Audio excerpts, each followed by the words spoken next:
Man, who cares, bro? I'm just gonna look at you. This is my room's a mess. Oh man, ladies and gentlemen, when I tell you I'm excited. Oh man, here with my guy Jason right here. This dude's a fucking beast, ladies and gentlemen. I'm telling you, he's fucking doing amazing things behind the scenes that no one knows about. Oh man, but we're in the messy room, ladies and gentlemen. How you feeling, bro? I'm feeling all right, bro. Feeling nice. Week in, week out. We're trying to bring you nothing but the greatest guests, ladies and gentlemen. And when I tell you today's guest, oh man, shout out to this guy. He hit us up, bro. I'm telling you. I was like, who's this dude, bro? Jason's like, yo, you gotta listen to his music. That shit's fire. When he sent it to us, bro. That shit was just the name caught my attention. It's called Quarter Life Crisis. Quarter Life Crisis, ladies and gentlemen. Oh man, I think we got a gem on our hands, bro. I think this dude's next up. No bullshit. I think this dude's the fucking guy, bro. This dude is from Pennsylvania, ladies and gentlemen. Oh, man, making a whole bunch of noise. When I tell you, ladies and gentlemen, you got to listen to his album. It's called Quarter Life Crisis. It's fucking nasty. I have the utmost honor of introducing my guy, Quasii. What's good, dog? Chilling, bro? Yo, I'm good, man. What's up? Yo, I hope I did that intro nice for you, bro. I tried, bro. Yeah, you did. A little overwhelmed, but it was good. I was like, oh my gosh. I'm like, you can't see me, I'm blushing because I'm so dark, but you know. Yeah, nah, this dude's always hype. Literally always hype, bro. Yeah, nah, bro. I'm telling you, bro. Like, Jason, like, it was like a couple months ago. You hit us up, and then like fucking. It was after Luke Barr's episode. After Luke Barr's, yeah, and bro, like it just got like kind of lost, and then it came back, bro. And then fucking we listened to this dude told me to listen to the album. I played some music for him, but you know sometimes it takes a while to catch on. But he said you go ahead. Yeah. And then I started listening to music. I was like, oh shit, bro, bro, on Quarter Life Crisis, the first song, bro. I mean, let me hit you with the quote, bro. This is I was like, yo, that's facts, bro. I was looking around the room like, facts, bro. All right, let me hit you with the quote real quick. I'm not gonna say the ladies and gentlemen. I'm not gonna say the bars like him because I don't got the bars like him. But I'm gonna try. All right. Wow, you got it. Bro. I got you. I suffer heavily with procrastination. Meanwhile, I know I should be in the path of greatness. For some reason, I don't reach for aspiration. Just junk food, lots of sleep, and masturbation. Facts, bro. Bro, I was like, that's masturbation facts, bro. Hit him with the N-word, bro. Had to, bro. Like, I don't know. I was like, you know what? Procrastination is a dope word. Let's see what rhymes with procrastination, and masturbation just came up. I'm like, you know what? That's what I do sometimes when I'm when I'm unproductive. So that should be getting me sometimes. That should be getting me, bro. Is that the goal of the album? Was it to be like relatable to people? Because that's mad, bro. I'm telling you, that's mad relatable. Like I'll be like, yo, I gotta do this and that, and then all of a sudden, like I'm jerking one, bro, in the bathroom. You know what I mean? Not doing shit, bro. Like what the fuck, bro? Yeah, bro. Honestly, that's what it was, man. I was like, yo, listen, I'm 25 now. Like, I'm having a quarter life crisis right now, bro. Like, I'm going job to job, and I'm just trying to figure everything out. I'm trying to be, do music or, just trying to figure my life out and get everything focused. And it's like, it's so hard, man. Cause like you were saying, man, you're like, oh, I gotta get focused. I'm gonna get on. And the next thing you know, you're on the hub. And on the hub. Day, fucking 10th page of the hub, bro. Looking for that one. Yeah, bro. It's like, before you know, you spent like 3 hours. Like, oh my God, I just wasted my whole day. So it's just, I think it's just trying to be, relatable to people and, reach people where they're at, Yeah, so you talk about procrastination. Procrastination is like, when you just can't, you're struggling to do something, bro. But you keep coming back to music, bro. So what is it about the music that drew you in from the first get-go, bro? Dang, so how am I gonna even go about saying this? So I started rapping, I want to say my freshman year, technically. So I heard that this kid in my high school was rapping. And I was like, man, he raps? That's crazy. I should do that too. But I just saw everyone was like, his friend, everyone thought he was cool because he was rapping. I was like, yeah, I want that validation too. So let me go try something else. So I wrote a rap. It was like I think it was the Nicki Minaj. What was it called?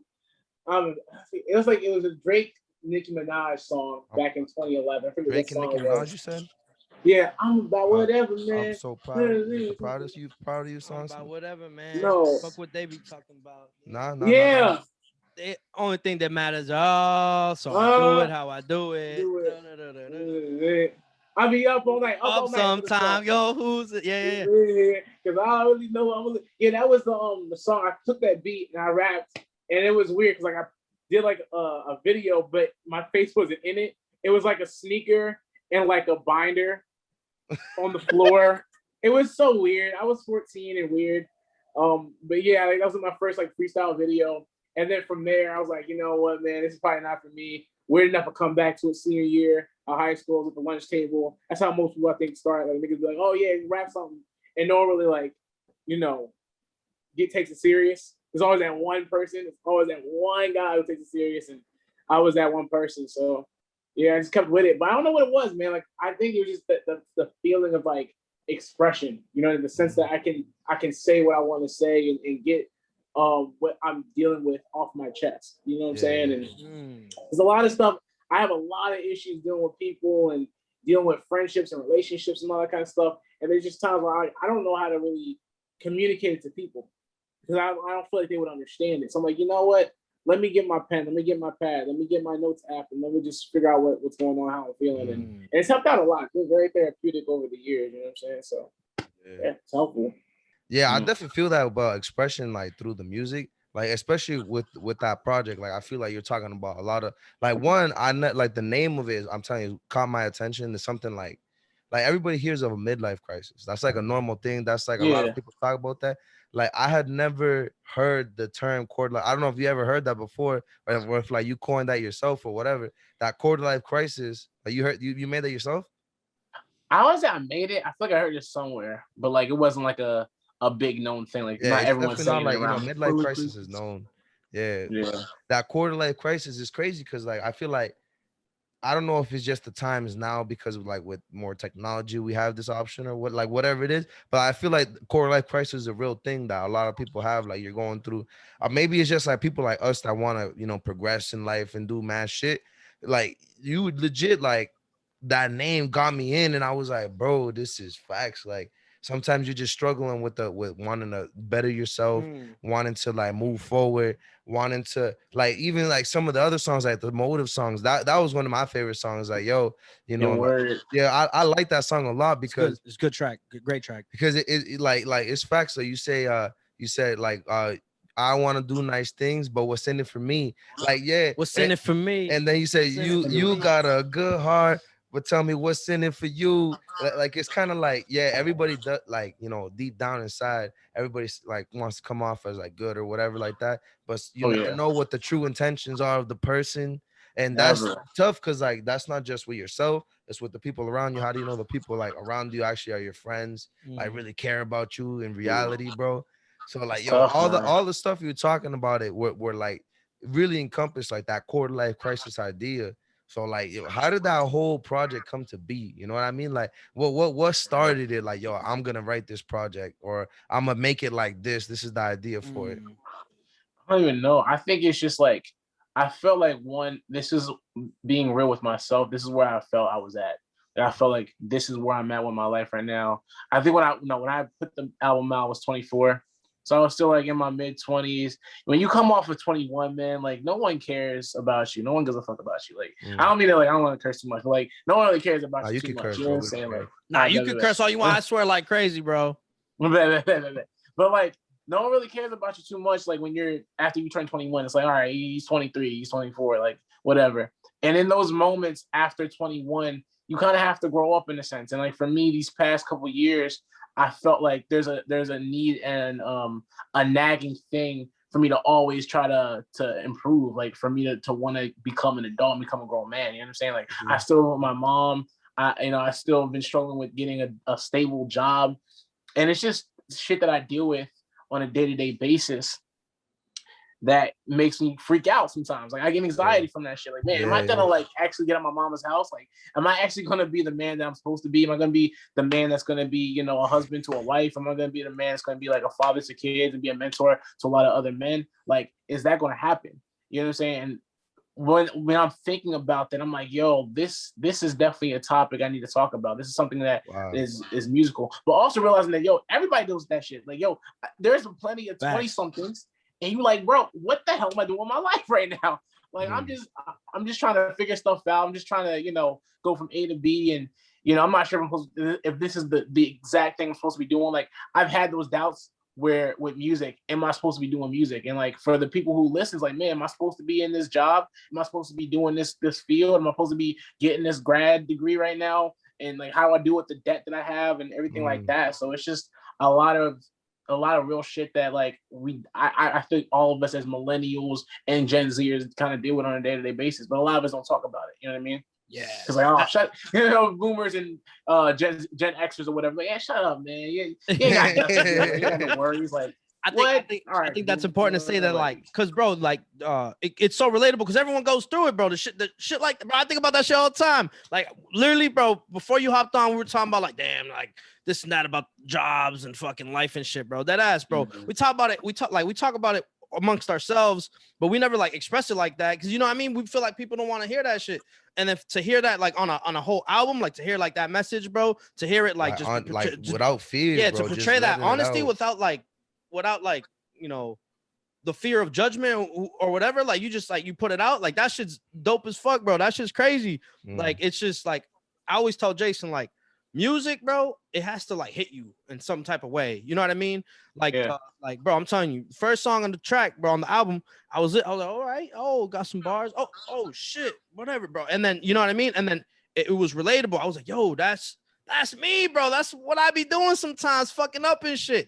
And then for a song or like an album to do that, that's powerful, bro. That's like, that's some gems. You know what I'm saying? Yeah, facts. That's beautiful shit. And that's what music's about, bro. Yeah, what were you saying? No, I was gonna say I definitely feel like everything you said, like that whole spiel that you gave, like that shit was crazy because it's like those are all thoughts that I have like all the time. Like you said, am I gonna be the man that I say I want to be? Like you think you know, like I got an idea of I'm gonna be this. Jason is gonna be this in the future, right? Like, but there'll be days like I'm like I don't want to do shit, right? And now it's like, damn, yo, and I'm like. I'm really not the person I say I am. You don't know how many times I'll be like, bro, I'm lying to myself.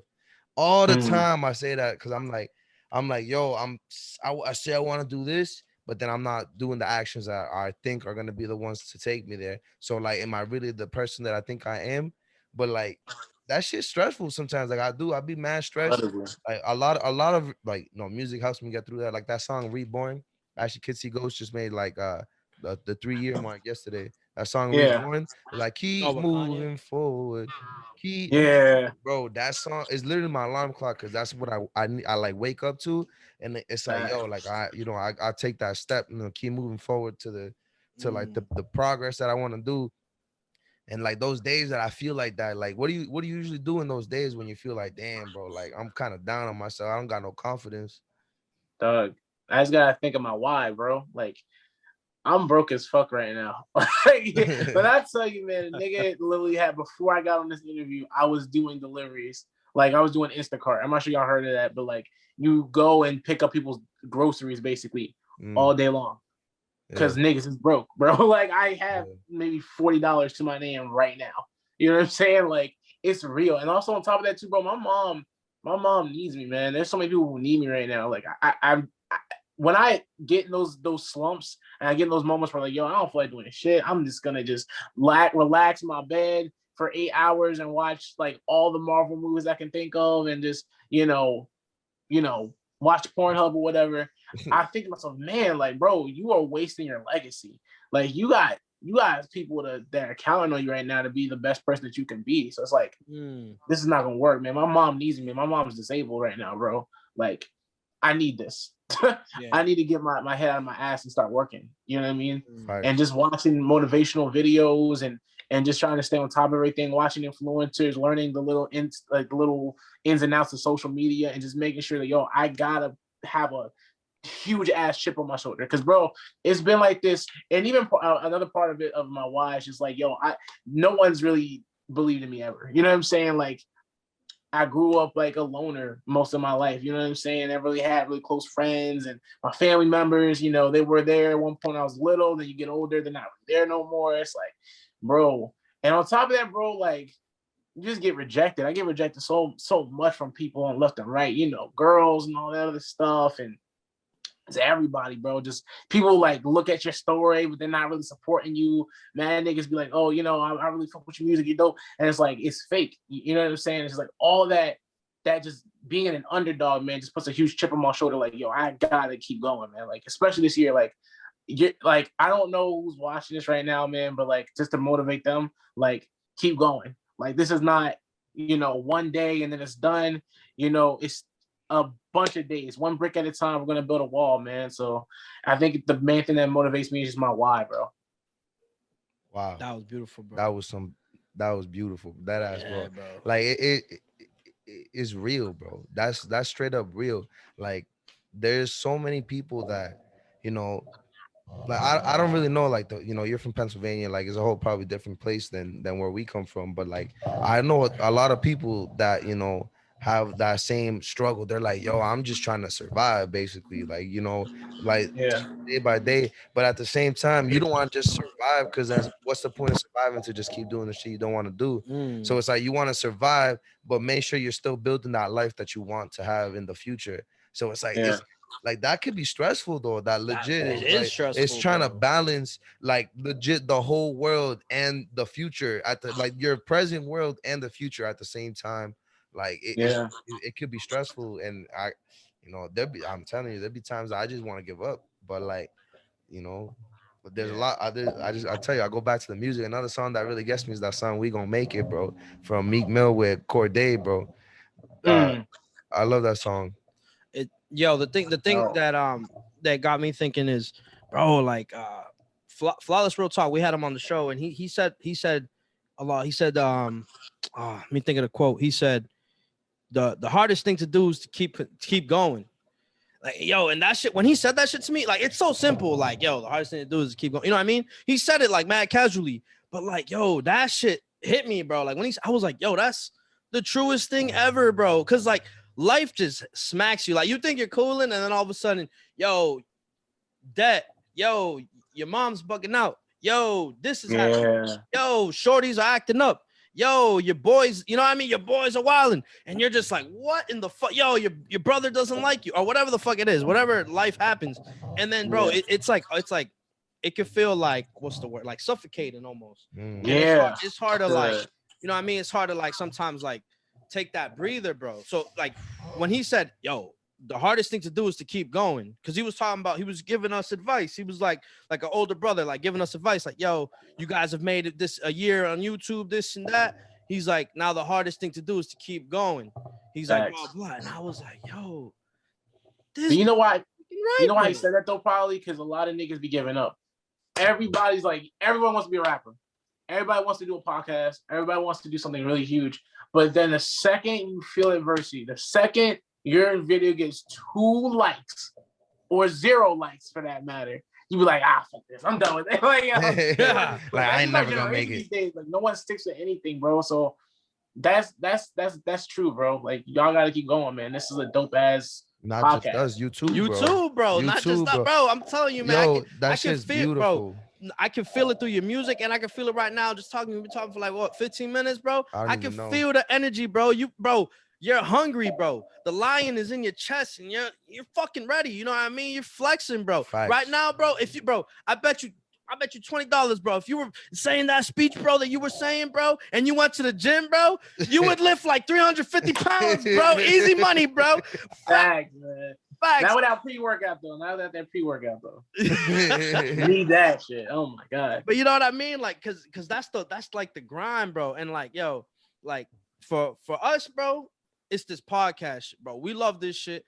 And what resonated with me, what you said earlier, is the form of expression, bro. And this is my expression. I don't got bars, bro. You know, I critique the bars, and I love bars, but I don't got bars myself. But this is my form of expression. I'm just chopping it up, bro. Having great conversations with guests like you, bro.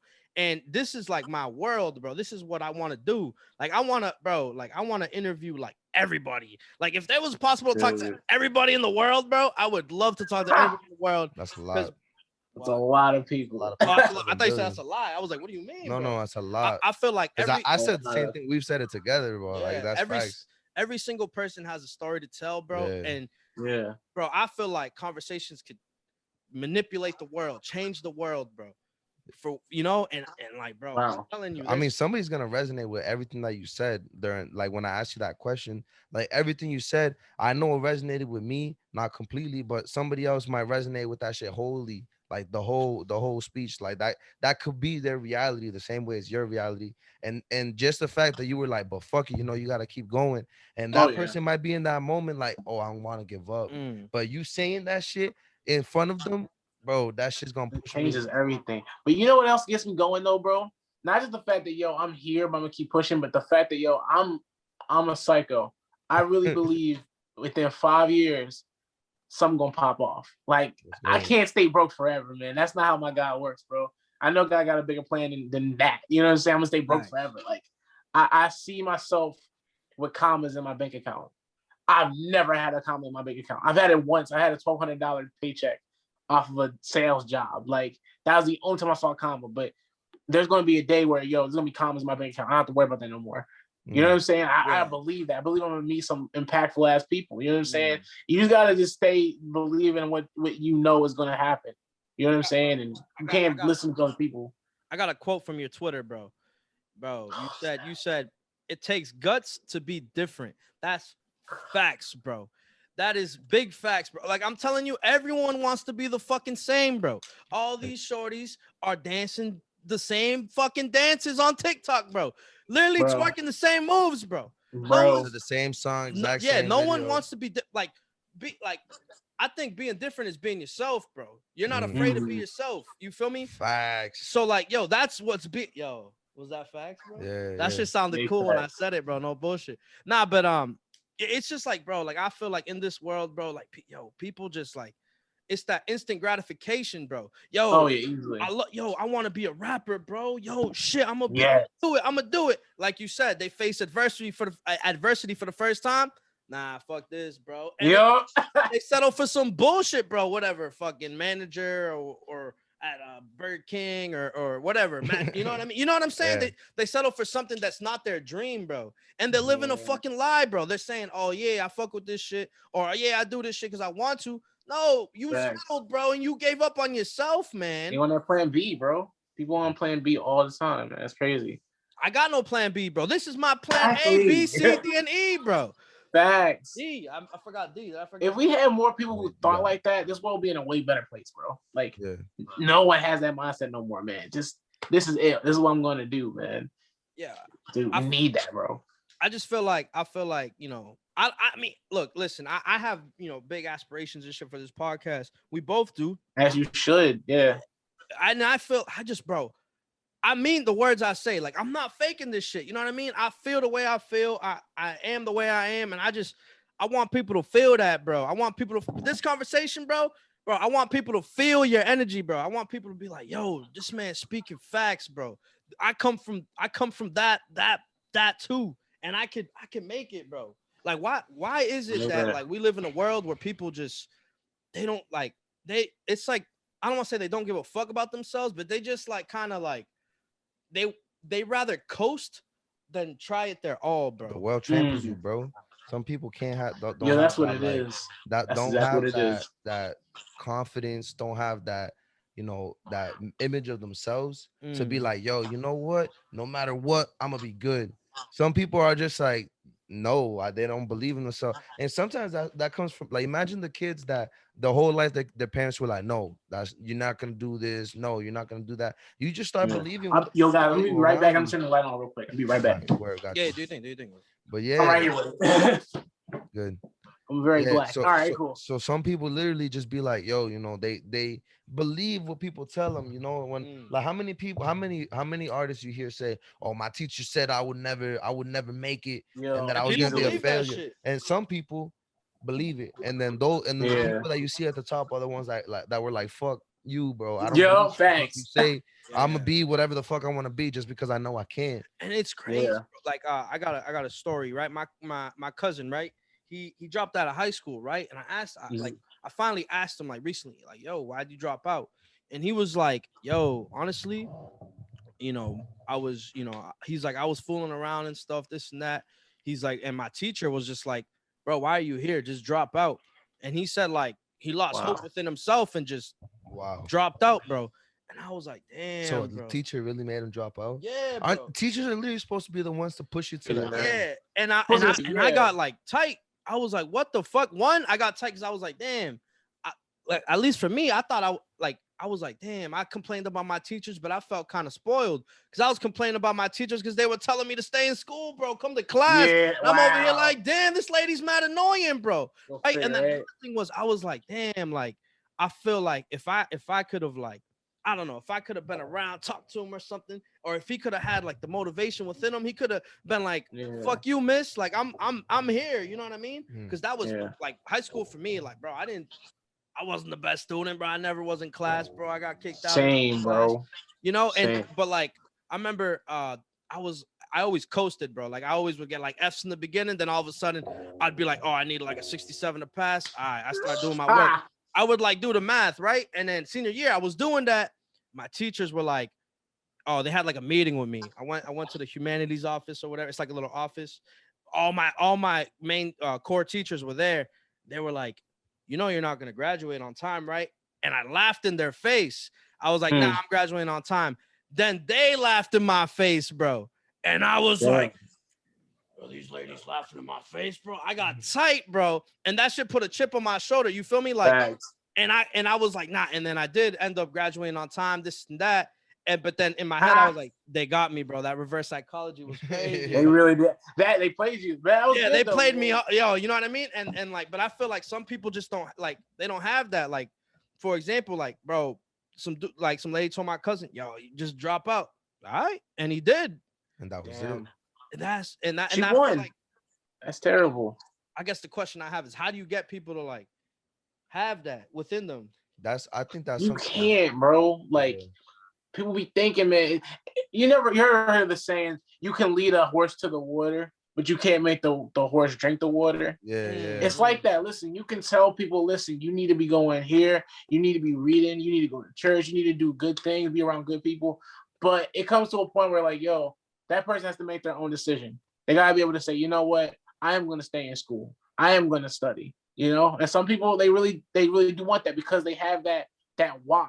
If you don't have a why in your life, you're not going to do anything in life. I really firmly believe you need to have that thing that keeps you driving, that keeps you going. You know what I mean? I feel like all successful people have like a why in their life.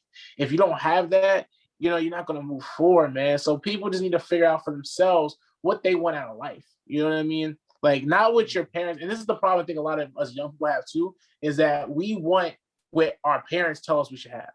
We want what society tells us what we should have. You know what I mean? Social media, because we're so caught up with wanting to get validation instead of wanting to actually do what makes us happy. You know what I'm saying? Actually live the life we want to live, dress how we want to dress. You know what I mean? Pursue the goals that we want to pursue. You know what I mean? Like, I don't know. You can't really make somebody do something, man. You just gotta hope for the best.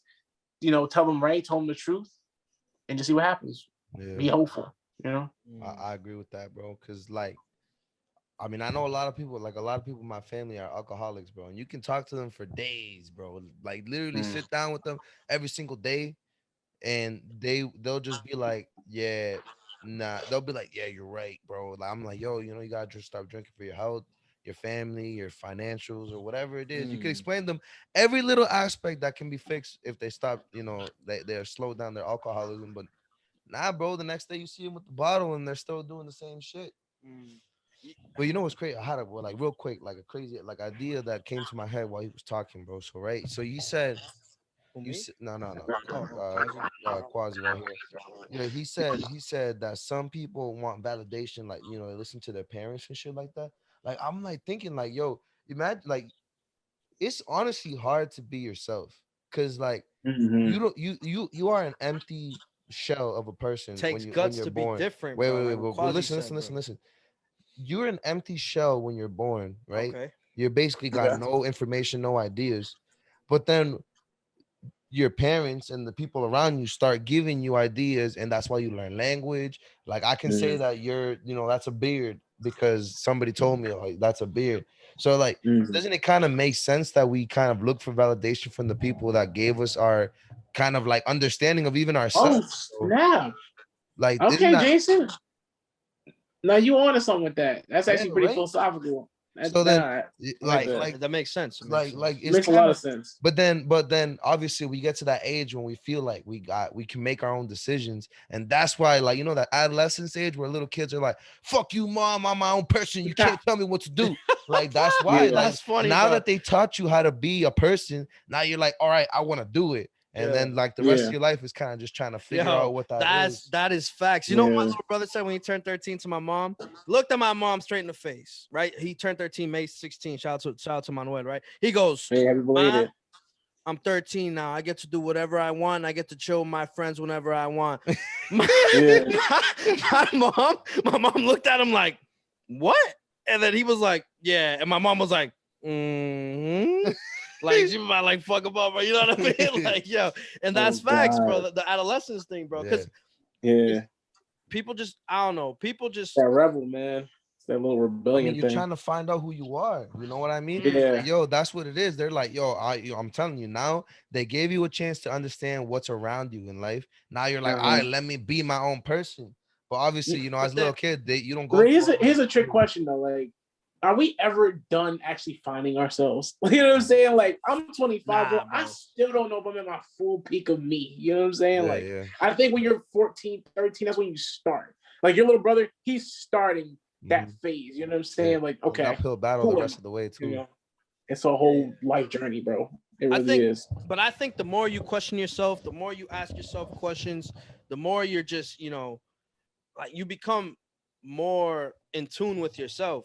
You know what I mean? You're not just like coasting. Like me and Jason, we went through like similar things where I went through it later where like we were like, yo, I'm making decisions that aren't my decisions. They're influenced by other people. Yep. Like, you know what I mean? Like Jason went through that in college, right? Where he was like, why the fuck am I in college? This and that, right? Yeah, why am I doing oh my gosh. And he was like, yo, I'm influenced by everybody, right? And I felt, and when I worked corporate America, bro. I worked at a bank, right? This word? It was oh my God, like people looked at me, oh man, you're working at that bank, bro. You're wow, bro. Saw me in the big suit. Time, yeah. And I'm like, yo, I'm doing it. But then through conversations with Jason and just like living, right, I realized I didn't like that shit, bro. And like I went through this thing where I was like, yo, the decisions I'm making and the reasons why. He asked you a question. Oh, what happened? Yeah, like you didn't like the job, or was like just the idea of being in that environment? Both. So one, like the reasons why I was at the job were stupid, bro. They weren't even about the job. I thought I looked fresh in a suit, bro. There was a coffee shop thing in the building that was free for employees. So I used to like think I was cool getting free coffee. Like people would look at me different, like that validation shit. People in my city were like, "Oh shit, Vic, why you looking mad spiffy?" And I'm like, you feel me? I work at the bank. You trying to play cool, yeah. Yeah, nothing crazy. Yeah, that's how I was feeling, bro. And I was like, yo, that shit, I'm the guy, bro. That's how I felt, you know. As Jason, I used to only talk about the bank. But then when all that stuff got taken away, getting dressed up all the time, getting the coffee, fucking talking to people on the subway, all this shit, right? And we're all from home in quarantine. I'm working from home in some shorts and a dress shirt, right? Like all of a sudden I'm like, yo, what the fuck am I doing? I hate this shit, bro. And I went through this thing where I was like, damn, the only reason I'm working here, the only reason why I'm doing this shit is because people around me are telling me, yo, this is what you're supposed to be doing. And then I would be down, like I'd be down in the dumps, bro, right? In the is that how you say it? Down in the dumps? Sure, yeah. Whatever. I'd be mad sad, bro, right? And then all of a sudden, when I did the podcast, my energy levels would go up. I'd feel great. And then throughout the week, and then throughout the week again, I'm over here complaining to Jason, and my energy levels are mad low. Dude couldn't even joke around with me no more because I'd be like, fuck you, bro. Like, don't fucking talk to me like that. And he'd be like, damn, bro, it's just a joke. And then he's like, yo, I think that job is fucking you up, bro. And I'm like, nah, bro, it's cooling. I was like, not like, what's that called? I was in denial. Okay, so when you were coming off the job, you felt like that with Jason, like coming off the job and stuff. Yeah, coming off the job, I would be like that. You feel me? But then when I did the podcast, my levels of energy would be higher. I'd feel great. Happy. And that's when I started realizing, oh shit, I'm not doing the stuff I love to do. You feel me? I'm fucking about it. I'm doing all this bullshit for people around me to impress, bro. You For know, no fucking reason, bro. that's the problem, man. That's today's problem. Can you do something when nobody's around? Do you love doing the shit? Like, do you love editing the videos? Do you love, you know what I mean? Like setting up the question. Like, you know what I'm saying? Like, it's the little things that you do in your day-to-day in your craft that make you love what you do. Like, even for me, like, bro, I will go back to a video I did 3 years ago. I'll watch that shit. I love it. I'm like, yo, I said that. Like, I love writing my lyrics. I love listening to beats. You know what I mean? Like, when you love something, bro, it's never work. You know what I'm saying? Like, Yes, it's just so enjoyable, bro. But that's the problem with people today, man. Can you do something when nobody? Can you do something alone? Can you do something by yourself? If I were to tell you, like your job situation, if I told you, yeah, you're gonna do banking, but you're gonna do it in your boxes, will you still love banking? You don't got no females around to impress, nothing like that. Would you still love it? You know what I'm saying? Most people would That's say a like, nah, great I don't question know to about ask all that. yourself.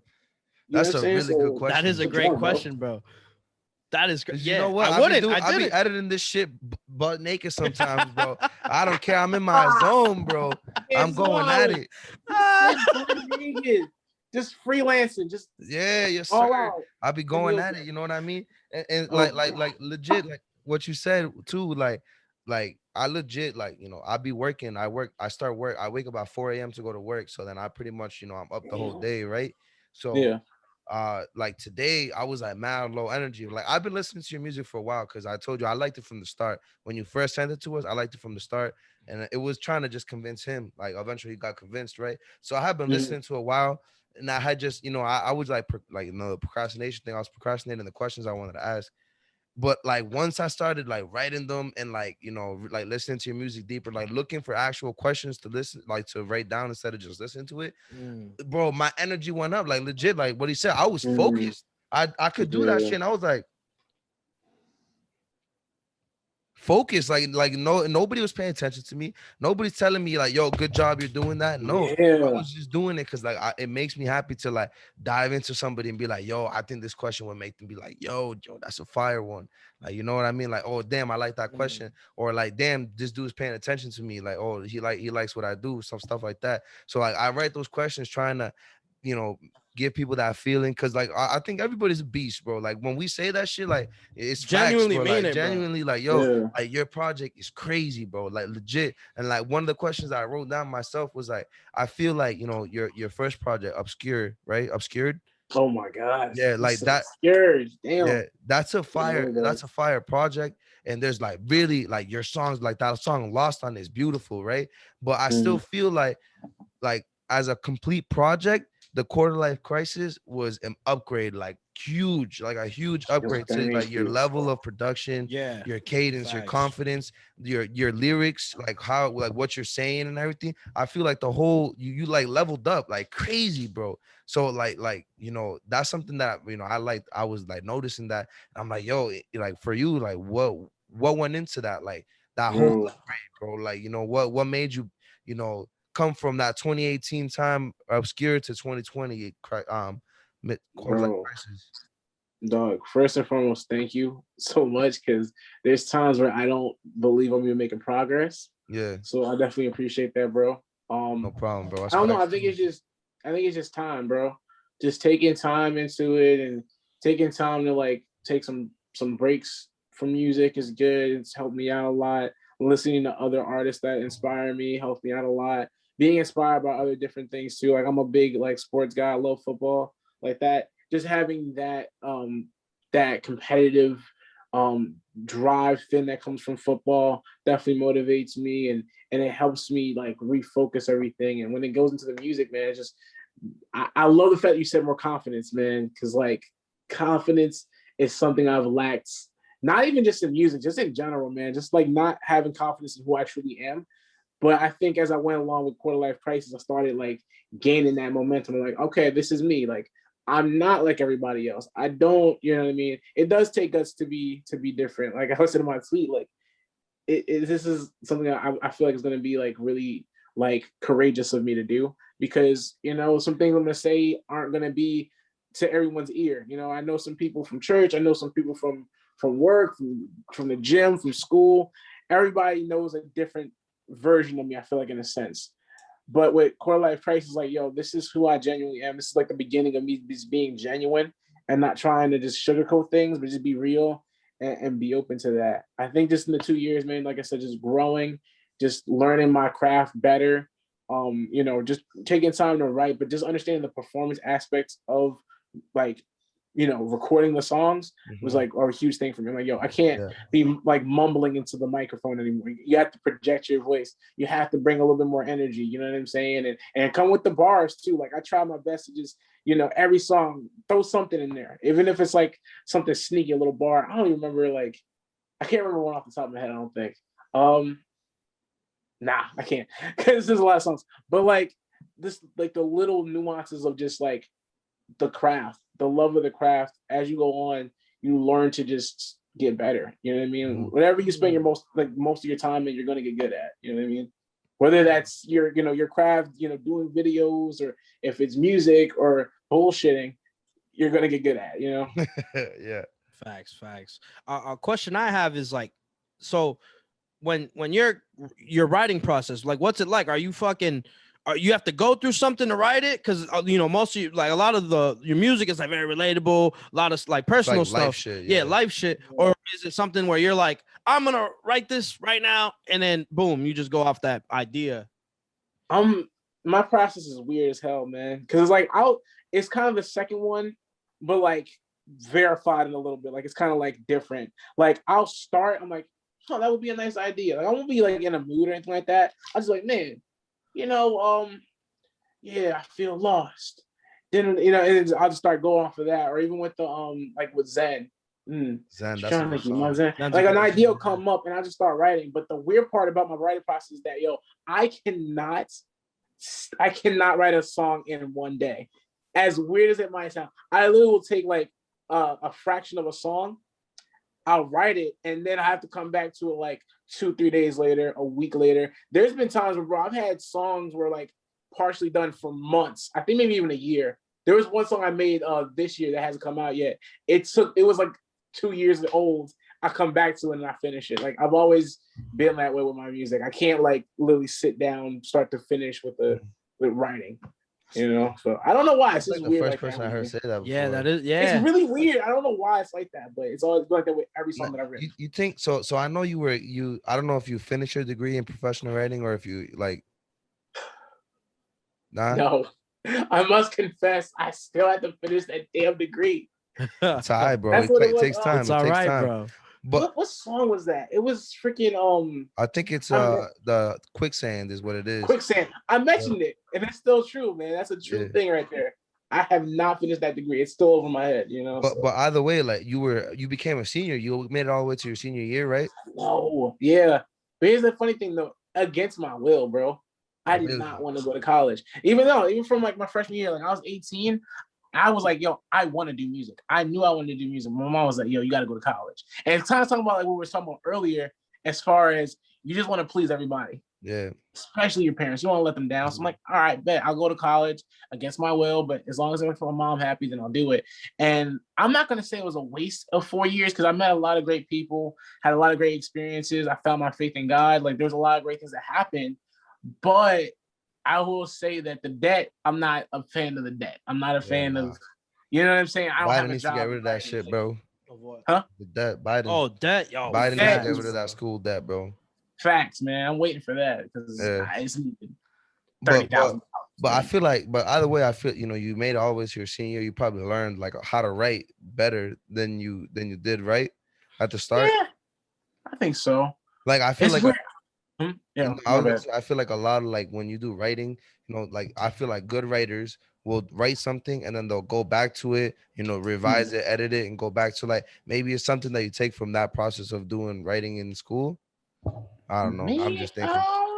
I don't think it's even that. It's just weird. I don't know. I think it's how my brain works. Like I'm a very scatterbrained person, so like I'll get an idea, and then if the window closes, it just closes. It's like, all right, I have from here to here for bars, and then my brain just jumps to something else. Like, man, Disney, man, YouTube. I'm kind of hungry. I'm very scatterbrained like that, so I guess that's probably part of it. I don't want to say I'm ADD, but like I might be ADD. I don't know. Like I haven't gotten in touch with it, but I feel like we go through that. If you hear like any of the podcasts, we'll start talking about music and then we'll dive into fucking social media, bro, and other shit. And we're like, what the fuck? on the tangents, here, bro. Yeah. It's easy, man. But I think it's beautiful like that though, because that's like where you get the real shit. Like, you know, Oh like, yeah. like we just talked and then we started talking about personal stories that stemmed off of that one topic, and then like that topic brought more topics that then we turn personal stories again. So like, you know, I feel like that's how you get that beautiful shit. Like that's how you get the genuine like just fire conversations. I feel like it's very like Kanye-esque, you know what I mean? Kanye talks in big ass circles, bro. He'll start with one thing and he'll be like, yo, this is what we're talking about, but this is what I'm talking about, and this is what I'm talking about. You get lost. This, and that, and then it all connects, and you're like, what in the fuck? Like, have you seen him when he was on Joe Rogan, bro? Joe Rogan. Yeah, but I didn't watch the whole interview though. Oh, like yeah. So he starts off with like an idea. He stems off of like this, and that. He starts talking about politics. He starts talking about the music. He starts talking about like how people view him in the world, this and that. And then it all circles back, and it's fucking awesome. That's crazy, man. And like, bro, I feel like tied it all together. That like style of thinking or that style of conversation, it's just like I feel like that's just like amazing, bro. Like the messy room, bro. That's what we do. It's a gift and a curse, bro. It's a gift and a curse. Cause it's like you come up with a lot of different ideas when you think like that. But also it's hard. It's really easy to let go of some ideas. Like, oh, that'd be a great idea, but you never finished it. I've been losing ideas like crazy. I've been losing that, and you also forget. You also, that's what happens to me. Like we'll be talking, and then I'll be like, oh, I got a fire question, and then we'll jump into something else, and I'll be like, oh, there goes that question, bro. You know what I mean? And I gotta like it's like I'm just like kind of just like trying to like run towards the flag or something. You know what I mean? Like, yeah. What? All right. In my head, you know, all right, this is what's going through my head. In my head, this is what's going through. Like, you know, like a relay race. Okay, I'm following you. Each person is an idea, and I'm running. Oh, I got this idea, and then I give it off, and I'm running with another idea. That's what's going through my head. That's why I said. Oh damn. Oh okay. You were like, you're trying to run to the flag. I was like, yeah. Like, I heard flag. What? I ain't no damn relay races. That's not what you. I feel like it's a baton, right? I feel like if I have the chance to just sit there and nobody interrupts me, I'll go in a huge circle because I can't. Like you meant, earlier I was explaining something and I went like that. Right around. It all made sense at the end, and I got to explain what I got to explain. As long as I'm not interrupted, because sometimes I'll be interrupted and I'll be like, I don't even know where the fuck I went. Like, yo, where the fuck did we get it's here? a gift and a curse. Like for me, like I don't mind like that. When it comes to conversation with people, I really do like listening to people, man. Because like seeing somebody else's train of thought is like amazing to me. It's stimulating, honestly. And just to see somebody like go from one thing and go to something completely different, and then go, wow, you did it all your own. Like there's times I act like, okay, like I probably should bring back in, but it's like I have faith in you that you'll get back to that train of thought. You know? Like a random question that I have is like, bro, what's the origin story of your name, bro? Oh my God, I'm so glad you asked this, man. So I don't know how it's going. All right, so it's gonna sound mad weird, but I watched Disney Plus. I watched this movie called The Hunchback of Notre Dame, right? Okay, yeah. Y'all heard of it. Quasimodo, right? Quasimodo, exactly, man. And like, I just saw like how he was treated. I saw like the type of person he was, and I really related to it, bro. Like, there's like a song in there, like I kid you not, your boy was crying. I was like, oh my God, like God, like save the outcast or something like that. I think it was like one of the songs in there, like God save the outcast or something like that. And I was just like bawling. Because I've always felt like an outcast, always felt like kind of a loner, because of things that I can't really control, just how life is, you know. And I feel like Quasimodo in the movie, he's kind of like that too, where like he can't control the fact that he's deformed. You know what I'm saying? It is what it is, and because of that, the society treats him differently, and he's just different. And I was like, man, that's me in a sense. I'm different. I'm different, you know, for reasons that are kind of out of my control. You know what I mean? Just how I am, and my race, how I talk, how I was brought up. Like I always feel like I was too black for the white kid, I was too white for the black kids. You know what I'm saying? And just all those different things. I was like, man, this is me. And it's kind of like a reminder back to me, like, I'm very happy. I'm a very happy-go-lucky guy. I guess that's the term I'm gonna go for. Like happy-go-lucky, very like joyful, very energetic person. But also, my backstory is, I've been a loner all my life, bro. Like not, I guess on some sad boy shit, but just, just understanding like my story of like, I felt alone and isolated.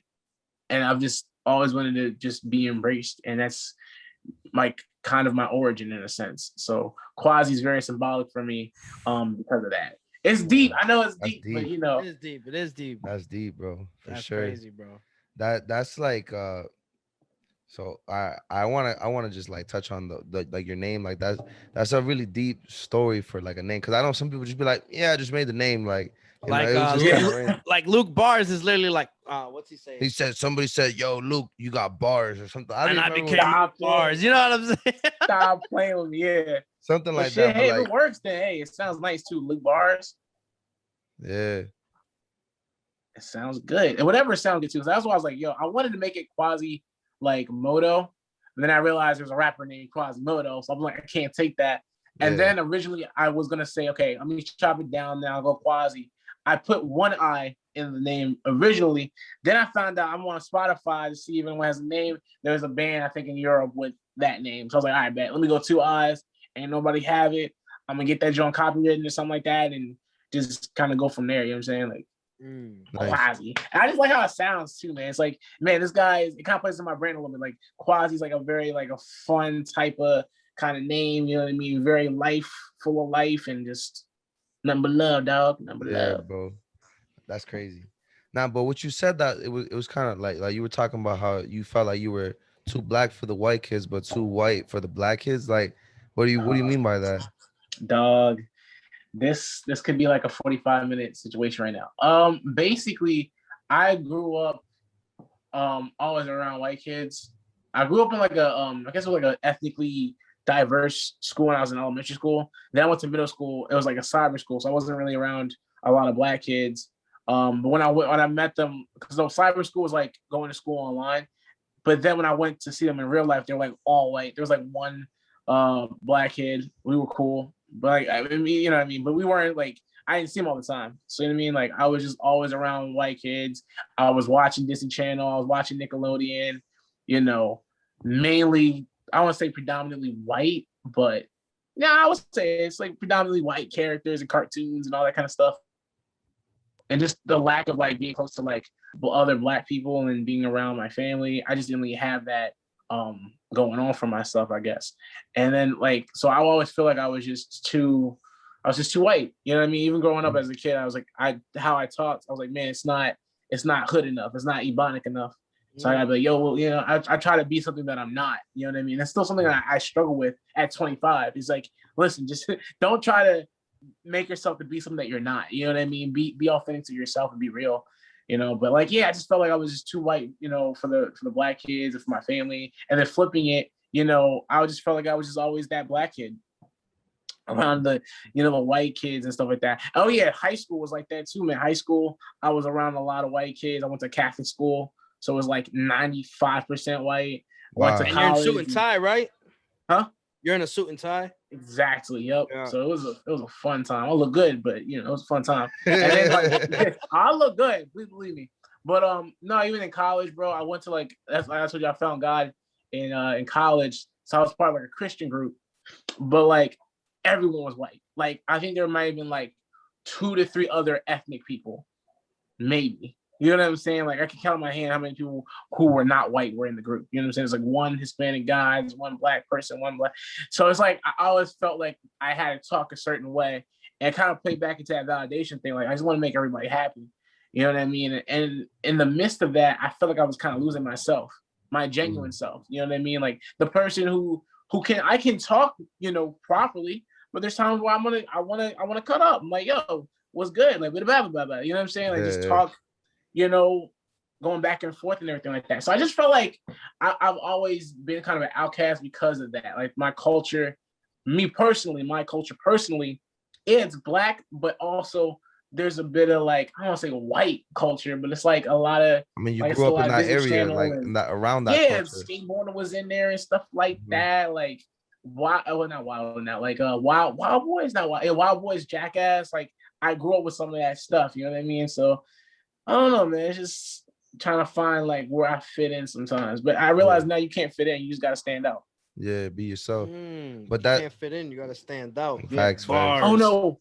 So I was gonna say, cause like, you know, the reason I bring that up is cause I know that you did that, like is it a cover, like a freestyle or whatever, like of over Africarian, which is the song for from Logic, which is like basically he's talking about his like experience of being biracial and like not knowing where he fits in. Is that kind of like what you were trying to put off with that song, with that freestyle, or like Yeah. what is that? I don't even know what that's called, cover, whatever it is.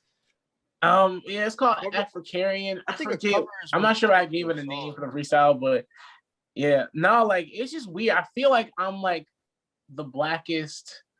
No, I'm gonna put it that way. Like I feel like I've always been like I understand mixed people in a sense because like Mm. that's real. Like you just there's like half and half. Like one party is like mad white, another party's like mad black, and you just don't know where you kind of fit in and stuff like that.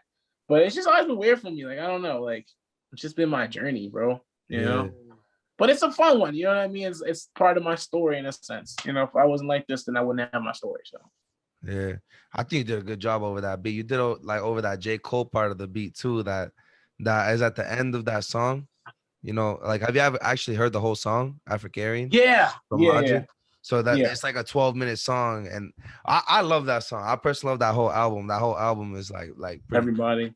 Yeah, I like that album got me like, I don't know if it got me to a good place in my life, maybe a worse place in my life, just because like that waiting room shit, like the one where they're talking about fucking God and like, you know, like we're everybody. I don't know if you Yeah, ever heard that. Like that I shit, think so. I was like, yo, you know, like damn, bro, like could we be everybody? Like that's when I started treating people better and shit like that. I stopped being Oh less. wow. I started being less selfish because of that shit. And then like you know, that Yeah. song is like the epitome of the whole album where he's like talking about, you know, being biracial and how his mom hated him for being himself and that his dad was never around or whatever. Like, yo, you know, that's just crazy. I love that song. And then you like rap over the part that J. Cole is trying to like tell him to like, yo, he's like, yo, like fuck everything that you're talking about, bro. Like, fuck that black and white shit. Identify as a star. No one's telling you that. Like, yo, that's facts, bro. That's what J. Cole says in that part of the song. Like, yo, like just be a star. That's who you are. At the end of the day, is just you're yourself. Like you say, stand out, be yourself. Like, yo, that's just crazy, bro. You can't fit in. You gotta stand out. That's what you Yeah, said. can't fit in. Have to, bro. It's just beautiful, bro. I just think like, oh man, like it's crazy. Like, bro, music is just a thing where like you could like, bro, I'm telling you, bro. I feel like without music, bro, a lot of stuff we won't be having these conversations, bro. No. It opens up like Absolutely avenues, not. bro. I feel like music Because is people are not afraid to like express themselves. yeah. I over feel it. like Hell music no. Yeah. is like the most powerful tool in the world. I feel like that's why I'm about to get mad. You know what's crazy is I'm pretty sure music was like the first development of like humans. Like they were making noises. Yeah, you know what I mean? Yeah. Like that was like the first thing that developed in human intelligence. And I'm like, bro, and I think Really? Yeah, I'm pretty sure. Like I know it was like cave drawings, but like music was big, like drums and shit like that. 'Cause Making the I study a noises. lot, like you know, noises. like where history, like where do we come from? That's- Like how the fuck do we even get where we are right now? And like that was Yeah. like I remember I was like studying like where did humans like intelligence come from and all that. And like they were saying that music was like one of the first things to develop as like as an evolutionary tool for us to communicate. You see, Yeah, like that's crazy. It's the beats, like we get into it, bro. I feel like music Yeah, opens facts. connection the same way how like yo your story can like drew something in Jason's head to connect with your freestyle, and then we connected it to Logic's like you know what I mean. It's just like I feel like it's like a binding thing that binds people together. But I feel like I'm gonna get mad into conspiracy, but I feel like that's why in the radio they're not playing some real ass shit, bro. Oh yeah, no. You know what I mean? They're talking about drugs and pussy. Oh, sorry. They're talking about drugs and sex and you know shorties and shit. And I feel like that like they're trying to like because music in my head is so like intertwined with everything. I feel like they try to like melt your brain, bro, or to distract people on the radio. Like that's why, like, bro, like Corday, for example. I feel like he should be a fucking megastar, bro. J.I.D. should be a megastar, bro. The bars that you have, even, bro, it should be highlighted way more, bro. Be. Fucking megastar, it's bro. mad toxic, bro. That shit's toxic nowadays, man. Everyone's toxic. But then the shit that we're seeing on the radio is when it's up, it's stuck, or whatever the fuck Cardi B says. When it's up, when it's up, then it's stuck. You know what I mean? Like, bro, what are we fucking playing, bro? It's weird. And even with that song, it's bad, but like it's still kind of like a little bit motivational, kind of, right? Like if it's up, then it's stuck. Like you're gonna grind. Like that's how I see it sometimes. But a lot of that music is just is toxic as hell, bro. I do. Nah, I'm not gonna lie. I do like to talk shit about Cardi B. She stole a Grammy from really? Travis, bro. It's cool. It's cool. Okay, yeah. I got some animosity there. I'm not gonna lie, bro. Yeah, you should. Lie. She's terrible. She's awful. Like I can't even deal with her voice, bro. Honestly, like I don't get how she made it. Oh my, bro, real quick. It's a popularity contest, bro. When girls fucking start retweeting and reposting that shit, bro, on Instagram and Twitter and Facebook, bro, and it's like Cardi B saying some stupid ass shit, bro. I be and then it's like facts. Oh my god, I'm like, bro, what? Bro, I mean, that's what women. What is she saying, bro? Bro, it's because look, that's what women have to represent them in music. That sucks. Absolutely. That's like but then this is what I'm saying. But then there's women rappers, right? Like, bro, fucking Rhapsody, bro, killing the game. You know what I mean? No name, bro. Yeah, no name is her, bro. Lizzo, her is very talented. You know what I mean? Her is fire. Like Lizzo's like truly being her absolute self. I don't know if you've seen with her and David Letterman. She's like, I don't give a fuck if I'm a big girl. I'm gonna wear this shit because I like this shit, and no one's gonna tell me I can't wear this shit. You know what I mean? Beautiful. The confidence in that is so crazy, bro. Yeah. But like they're like known names, right? So like us and shit, but like Cardi B to a casual hip hop listener knows who that shorty is. Yep. She's like mad huge in media. Like, you know what I mean? That's why they even chose it to be a rhythm and flow judge, because she's Cardi B. Bro, she got paid $500,000, bro. Really? Per fucking episode. Bro. You're kidding me. She made $5 million. To be a jackass? You're kidding me. In 2 months, bro. And what's crazy is the grand prize was what she was making in one episode. That's crazy. Less. I think it was 250K. 250K. Was it 250K? To be half of her fucking paycheck in every episode. That's crazy. She being a dumb bitch every episode. That's it. Just that's crazy. Yeah. I don't know. She didn't even say that. She making this much money.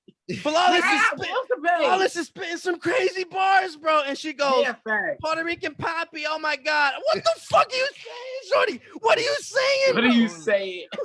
Cool it. Oh man, that is pretty crazy. That is pretty crazy. It's weird, bro. Like, like, all right, well, like I'll say like, all right. I mean, I'll give her props, bro.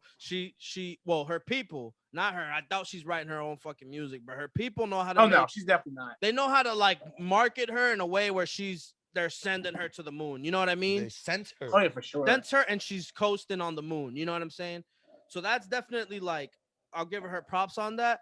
But it's just like, I don't know, bro. Like, you know where she came from, bro? Where she come from? She came from like reality TV. Yeah. Like my thing with hip hop, music. That's what I'm saying. It's a popularity contest nowadays, man. No one gives a fuck about lyrics. No one really gives a fuck about you actually being good at music. If you're popular, if you're a really good face, you got a great personality, that's what's gonna sell the tickets. That's what's gonna sell albums. That's why we're never gonna make. That's how bad it is. That ugly. Oh yeah, it is. Not you, Vic. You're not selling shit. You too ugly, boy. We put a picture of Vic's face on the shirt. That shit ain't never selling. But that's the fucking problem with the world, bro. People rather listen to bullshit than honesty, bro, for the dollars in their fucking pockets that they're making, bro. That's the nonsense, bro. But I mean, like, what about Post Malone, dude? He's not like the most attractive dude. Now, Post Malone's interesting, bro. He's actually nice. Like, he's beating the game, bro. That's what about Drake? Drake is like Russ is another example. He's beating the game. He played the game and he's beating it. You know what I mean? Oh, easily. But he's fucking beasting and feasting, making all. Russ is awesome. Post Malone. Yo, I'm actually kind of curious. What y'all think about Coi Leray? What is it? Coi Leray? Yeah, Lorraine. I'm She's just curious. she's from Roxbury. She's from Roxbury, Mass. from Mass. Yeah. So I'm Really? I'm a So supporter. yeah, You I'm know, a I got, hometown I'm guy, trying to see bro. I'm trying to see Okay. Like, my, yo, shout out my to state. shout out to La Gente, bro. This is a local brand from my city, bro. I'm always Much repping love. local, bro. So yeah, so she's from my state. I kind of big perk. I Big- fuck with it. I'll be bro. like, she got me big. Yeah, He big come me. I'll perk. be like that. I was Big listening to perk. that shit this Yeah. morning, bro. But- It's weird though, because you heard her second single. I think it's like "No More Parties." yeah. I love that song, That's a bro. good Like song. That's a that's good that's song. some shit right there. That we is a need great more of. song. She's very like some very inspirational side of her. I'm like, okay, because she's got a really unique voice. But it's like, is she saying anything? And then with that song, I was like, she started to say some shit. Now I want to listen more of her music, bro. Like, she's like the exception. Her and Doja Cat. I love Doja Cat, man. Doja Like, Cat's nice. Doja Cat. that's my is- wife. She's just kind of like. If I can go on a Exactly. date with Doja Cat, my life would be fulfilled. I can die peacefully if I can date Doja Cat one time. So if Doja, look, you know, a nigga sweaty, but you know what I'm saying? If she watched this video, so with you, girl, what's good? You know what I'm saying? Because you got with the camera. Yo, Doja Cat, you know what I'm saying? Yo, She ever Doja sees Cat, this? I'll put you on my guy Quasii at My the dude bars for Quasii the got bar. the One bars, yo. time. She's a producer. She produced. I seen her produce. Like I found Doja Cat from the Move video like 3-4 years Yeah, ago. same, bro. It was random as hell. It was like, bro, Yo, Bro, that shit, I bro, was like, when we first started the podcast, bro, I think it was like the third meeting in, bro. Jason goes, "Have you heard of the Move video by Doja Cat?" And Stop he's it. like, who's Doja Cat? I was like, "Who the fuck is that?" And he goes, "Oh, you." And he shows me this. she's just fucking. We We spent 5 minutes watching that video, and I was like, "Move." Moo, you In got it, bro. into I was like, "Moo." Like, I was like, "Yo, girls can do whatever the fuck they want, bro." She's literally easily. about nothing. But Bro. that's another thing we can talk about too, man. Oh my gosh, man. Women have it so easy when it comes to music, bro. It's ridiculous. Oh. That's half the battle. I feel like You it's Yeah, looking good. 50-50, is half though. the I battle. feel like it's 50-50. 50-50 because yeah, they can do whatever they want if they show their body. But no one puts women on their GOAT list ever, bro. Yeah, and not only that, like you can't. That's a good point. Yourself. That's sad, but a good point. That, bro, people will be like, whatever, fucking Biggie, Jay-Z, Tupac, whatever, all their Yeah, top 5. 50 people, Never, 50 never men. mentioning Lauryn 50 men. Hill, bro. No. Never mentioning, you know what I mean? I can't even think of one. Eve, Rhapsody, bro. I mean, shit. Eve, fucking, who the fuck else? Nicki Missy Minaj Elliott, bro. is inspirational as hell. Nicki Minaj, fucking, who Nick, else? yeah, Nick Minaj. I was gonna say Make the Stallion, bro. I was Yeah, about to Meg get out Thee for Stallion's this. actually She nice. whole actually thing, got bro. She bars, spits, bro. bro. But And she, she got the fucking the stallion. cheeks, yeah.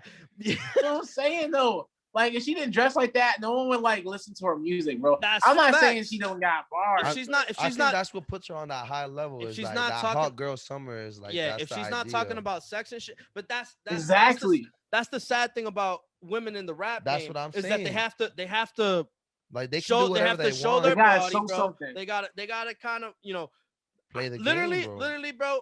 I could wear a t-shirt, Objectify themselves. fucking some Levi Yep. jeans, some Crocs, the same shit I'm wearing, and if I got some fire bars, right, and I get enough notoriety, dudes will start fucking with it. Oh Post shit, Malone, this dude bro. got some bars. Post Yeah. Malone, Yeah, he no, spits. He's Like, got bars. he doesn't get like Oh, what this- does he do, yeah, bro? Like oh, what this does he dude got dress like? bars. You know what I mean? Like, bro, Cole, bro, fucking sold out stadium. Dudes rocking sweat shorts and a Yeah. fucking shirt. You know what I'm saying? That's a good ass point, honestly. cooling, man. cooling, and That's a no one good gives a ass fuck, point. bro. If Cardi B, Meg Thee Stallion, They stop shaking. we'll, her They ass. could not we'll do say that. Meg Thee Stallion, right? If Because she she got stopped bars. shaking her ass. She got bro. bars. If she just goes on stage with some jeans on, bro, and a dress shirt or whatever, Not microphone. tight jeans though, like loose ass. yeah, jeans. loose like, ass jeans, the ass. bro, a Exactly. fucking a dress shirt or whatever, and or whatever, a Like regular, a regular shirt, jacket, bro.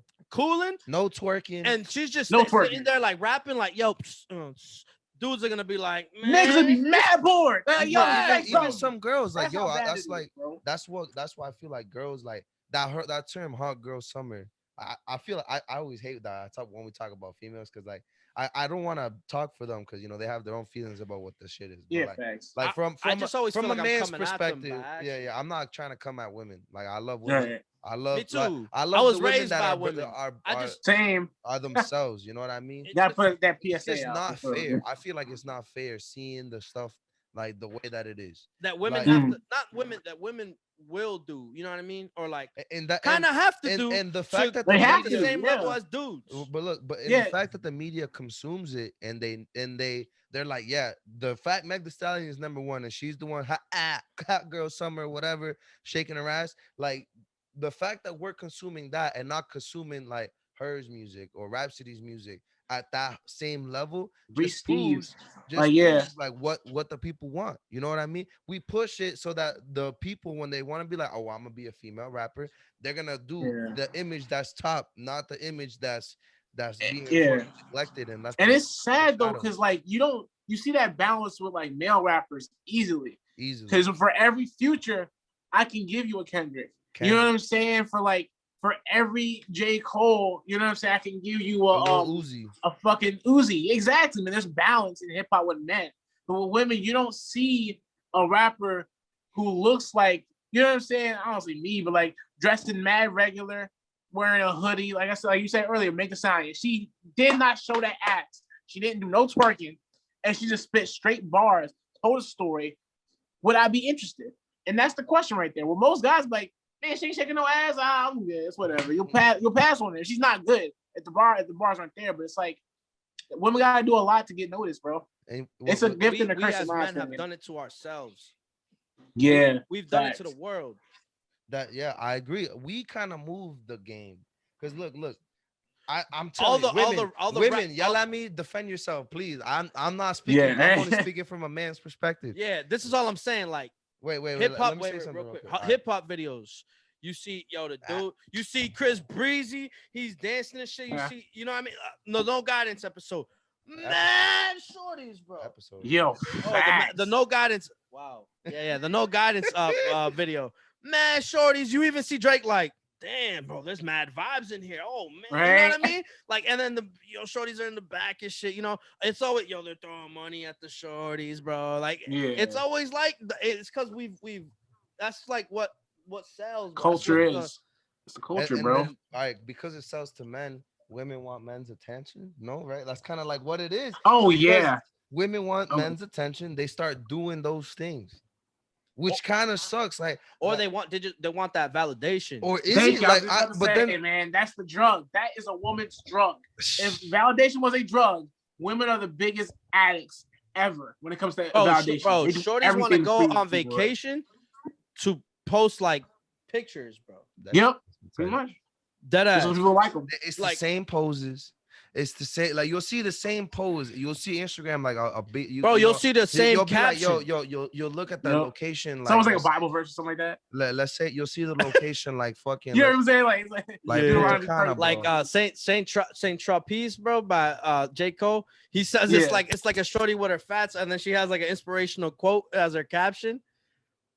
Like what? Be like that, man. Like, why are you doing that? Like you go. You know bro, you I'm want to show your saying, ass. Like you go to like on Instagram, you can look at location. You go to like Punta Cana, right? You'll see shorties in the same pose, bro.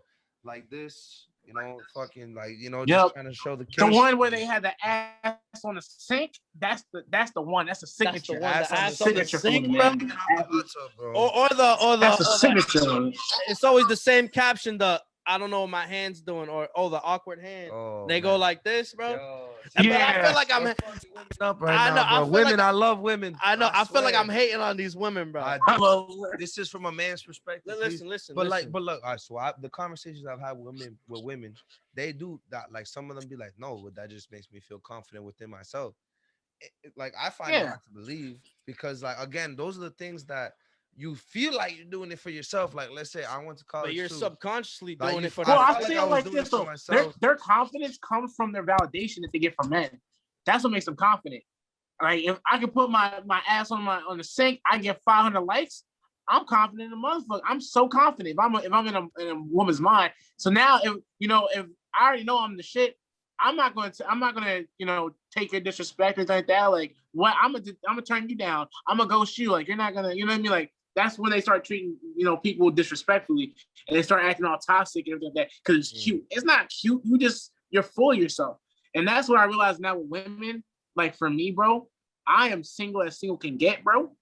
But I realize now for me, no free attention. Yo, Doja Women, Cat, that's all they single get is as single attention, can man. get. You hear I'm me? Doja Cat. Doja Stupid. Cat, single as single can get. So, But yo, you could change that. you could change that. I mean, for sure. I mean, in due time, I'm weird, man. I don't feel like I'm the guy that's gonna like hook up a lot or anything like that. I feel like I'm a softie in a sense, like I want to actually have a relationship and like care about the woman that I'm with and all that kind of stuff. Get married one day. That is on my. Now, granted, if she's gonna throw it, I'm gonna catch it. But I feel like that's how I feel, bro. I be crying to this dude it's about weird. Like nowadays I don't chase women. I'm learning how to not chase women no more. And look, I'm not saying I'm perfect, because bro, I've slid in a couple DMs. Like any girl who watches me, like, yo, I'm not he gonna slid in my lie. DM. Yeah, I did. I'll do it again. But like now it's like I gotta focus on myself, bro. Focus on my craft, focus on getting better. In due time, the women just find you. They will find you in whatever way if you just stay focused on yourself and you're like, yo, like for me now, it's like trying to find a difference between admiration and idolization. What I mean by that is like, yo, I can look at a girl, she look bad as hell. I'm like, damn, I'm like, God damn, that ass fat. And then I can just be like, anyways, what I was doing was I was trying, you know what I'm saying? Like refocus myself. But like most guys, we idolize it. And I'm not saying I'm perfect. Like I said, I still struggle with that where it's like, yo, she's bad. I gotta go talk to her. Oh, she's so bad. I gotta like seek her attention, you know, jump through hoops and be a simp. Like, bro, we're done with that. That energy's whack. Because in you doing that, what you're telling her, being a simp is a disease. Is that I'm not valuable at all. What happened? I said, I got a quote from your Twitter. Being a simp is a disease. I really said that? Yeah, you did. Oh, I read that. Yeah, I did. You already know, baby. We pimps, not simps all day. Because that's just real, man. That shit is real as hell, man. You don't want to be a simp. Like, you're going to lose so much self-respect. It's not even funny, bro. Like, so I yeah. hear that, bro. Yeah. I hear that for sure, man. I kind of see it on both sides then. Like, it's kind of funny. Like, women look for men's validation, but it's a certain type of man that they want validation from. So then men want to be that man type of man. So like, you know, like let's say it's a cycle. Like, it's a cycle. All right. Women want the validation from men. Yeah. And men want the attention from the girl, bro. So they're trying to poke at the attention. Like, yo, you look good, shorty. Like, gym, like, yo, they see you big, bro. They want to see you big. Like, you hit the gym. You know what I mean? Like, they see you as a rich man. You want to get the money. The shit that dudes will do for girls, bro, is insane, bro. I've spent like $60 on a fucking Uber, bro, going 45 minutes away. On God, I'm not lying, bro. I don't care. Going 45 minutes. Alert. Yeah. Hey. Get your mans out here, bro. I said I did that. I don't do that still, bro. I'll do that. No, on everything, bro. Yo, shorty would be like, I miss you. That's 2 gas tanks, bro. I'm fucking out, bro. Easily. I'm out in the Uber having a great conversation with the dude, man. Hey, what are you doing at 2 a.m, driving all the way over here? You know, man. You know what I mean? It's fucking nuts, bro. The shit that people like dudes will do for girls, bro. Because we just want that attention, bro. You know, you still got it though, right? Yeah, bro. Obviously. All right. At least it wasn't completely like, bro. Are we talking about when I got it that night? Yeah. Yeah, bro. Okay, that's okay. Because as long as you didn't, because bro, I had the exact same thing happen to me when I was in California. I got an Uber for like $30 to go down there. Talk to this girl I met on Tinder. We're talking whatever, and bro, she hit me crazy. We went to her room. We was talking, we sit down on her bed. Then we got up off the bed. Then we left the room. Then we started walking around the neighborhood of the hotel just for her to tell me, I'm not into you like that. The girl didn't even hug. She ain't hug me. She ain't give me a kiss. Nothing. Had to take my ass back on the same $30 Uber ride. So, bro, I can't even. I take back my simp comment because I feel you on that. I ain't getting nothing, so I understand, bro. This was shorty I was like talking to, bro, and I fucking went mad far just to chop it up with her, bro. And when was this? Do my thing. Couple years ago. Couple years ago. Yeah. Why? No, I was asking. Yeah, that was Shorty, bro. Shorty. Oh, Shorty. Yeah. What's up, Shorty? Are you listening? I Yo, feel like Shorty, y'all know each other so about well. you. He looked at you and said, Shorty, you know exactly who we talking about too. You know what I'm Yeah, talking. I know he's Yeah. talking. Well, it's whatever, bro. It happens, bro. That's what I'm saying. Oh, But bro. we as dudes, we want that attention, so we do the most for it, That's bro. facts. You know what I mean? Like, bro, I know Yeah. for a fact, bro, when Shorty drops a picture, it got like 40,000 DMs. Oh man, you're my girl of my dreams, or whatever. Oh, you look good, or whatever. Oh, hey Hey, with the heart. with the eyes, emojis. People talking emojis, bro. Hello. Weird. It's always time. But you Yo, hear you me? cutting Oh, out, shit. bro. You You hear cutting me? out. Yeah, you're cutting in and out. Oh, damn. Wait, can you hear me now? Yeah. Hello? Yeah, Yeah. so Alright. that's what I'm saying. It's kind of like, Yeah. because like you said earlier, we kind of control the game in terms of like hip hop and shit, but like, you know what I mean? So it's like we kind of made this happen. We made the validation for like that women want happen, bro, because dudes are just horny Thirsty for as the hell. attention, bro. Yeah. Niggas is thirsty, bro. I was thirsty. I'm still trying to fight my thirst, bro. It is a disease. Like, and here's the thing: men be thinking, oh, women want a guy who's super rich and like a super nice body, and you got to be the most popular person in the room. That's not even true. You just got to be true to who you are. If you're true to who you are, you're confident in that. Women will notice. The right women will notice, man. We don't like. For me, the reason why like I don't really mess around too much is like I need the right type of energy around me.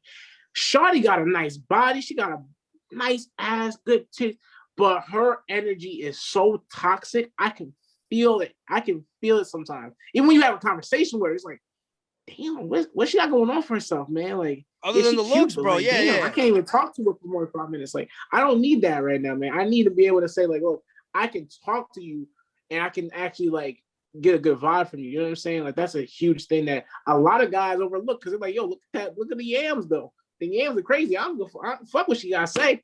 The yams though, like, nah, bro, it's not that serious. I'm on your man. wave. Like, I can't like Shorty. Yeah, it's like you're saying, Shorty could be bad or whatever, but I have to be able. I talk too much. I gotta be able to talk to you, bro, and converse with you. I can't just be like how the fuck am I supposed to like hit it if I don't like if you're saying bullshit to me, bro? It's gonna like I'm gonna look at you like, man, you kind of whack, bro. get out of here. I'm a straight cuffer, bro. So Oh yeah, this dude's married, bro. I'm not actually married, but I was gonna say he's married. Congrats, bro. Nah, but I feel like I found a girl that does like that for me. Like I be talking and like she'll just listen, bro, and she'll have a conversation back, and we'll just get it rolling as a couple, bro. Like that's my shorty, lit, bro. That's Yeah. lit. I don't know. I just found that, bro. But it's crazy, like yo, but like I feel like you were saying like yo, like dudes be thirsty, bro, like straight up, like, and that reminded me like I said thirst, you'd be like I need some water. That's that Kendrick song. yeah, Kendrick, yeah. Yo, I fucking love that song, bro, because it's like lust is like it kind of like runs the world. Like everybody knows it's a sin, but still people are controlled by lust like crazy. Like lust people will sell their souls for box, bro. Or sell their souls just for fame or for status or like for the whip that they want, bro. Like they'll do and whatever it takes. Like sometimes like like I take the whole sex industry as that. Like I think it's cool that we got strippers and we got fucking porn stars or whatever. Like I get to watch porn whenever I want, and I get a categories of I got whole categories of porn I could watch. And or whatever, but like that whole industry is legit just lust of people trying to basically be horny, right? Like it's just like they're getting money to live their life like high amount of money just because I'm a horny person. Like that's just just lust, like straight up. Like I don't know, Kendrick puts it all into perspective, like the way like that song is crazy. I love that song because he gives like the man side of it, the woman side of it, then he gives his like own personal story of lust. Like, bro, that dude's a fucking beast, bro. But like, he's like, yo, he's talking about getting shoes or whatever. Yo, do whatever do whatever you want. Like, go out to the club, go to your mama's house, play some Madden, Or the first part he says, "I'm gonna take a shit and roll some weed up." Like, yo, like Hmm. all that. And then he's like, for women, he's like, yo, get your visa, make you pay your rent, like put on your makeup, lace your weave up, touch on yourself, you know, call your bitches, go to the club or whatever like that. Like, yo, that shit's all crazy. He talks about himself being like, having the millions and like losing money, like a whole stack of millions, bro. And he's just like, give a fuck. Like that's just changed for me, bro. But that's just because he's had all this money and it's like now it's neglectful of that shit. Like, bro, like that whole album is one that just put me like fucking Damn, I see it in the back too, actually, bro. yeah, right there, Kendrick bro. is Kendrick in general, bro. Yeah, Kendrick in general. Like Kendrick is. I know you I gotta don't be a know big fan, why, right? I know bro. you got that fan page on Instagram of the Kendrick one, right? Oh, dude, yeah. I had to delete it, bro. I had to delete it. No, I found it though. It's still there. Yeah, it's there, but it's supposed to be for my rap group. So I had to Oh. I tried to switch it out. Yeah, I would have kept it, but my rap group kind of happened. I was like, all right, let's see if we can get a Instagram page. And now we're still trying to get that figured out, man. We're not doing shit, to be honest with you. We're trying to get that going, trying to get that moving, but it's been a process, bro. But yeah, man. No, Kendrick's a real one, bro. I feel like he's low-key underappreciated in a sense. Just a little bit, man. Like he comes out every at least for us, he's my bro. He's great, but it's like compared to a Drake, compared to a Cole, I feel like even in the industry, I feel like there's probably like, I don't know, not like a weird stigma. Like some people do want to work with him, but not as many people want to work with him or something like that. Or maybe it's him. I don't know. Maybe he's mad exclusive. I don't know, but yeah. Nah, but yeah, bro. Kendrick is like, I think Kendrick is one that like he changed my life. Legit. Yeah, like that like. Right. You want me to go first or you? You Go. sound like, No, I was fixing. But yeah, nah. So I think so. Like I was never really into music like that. I gotta stop playing with this wire. I was never really into music like that when I was a kid.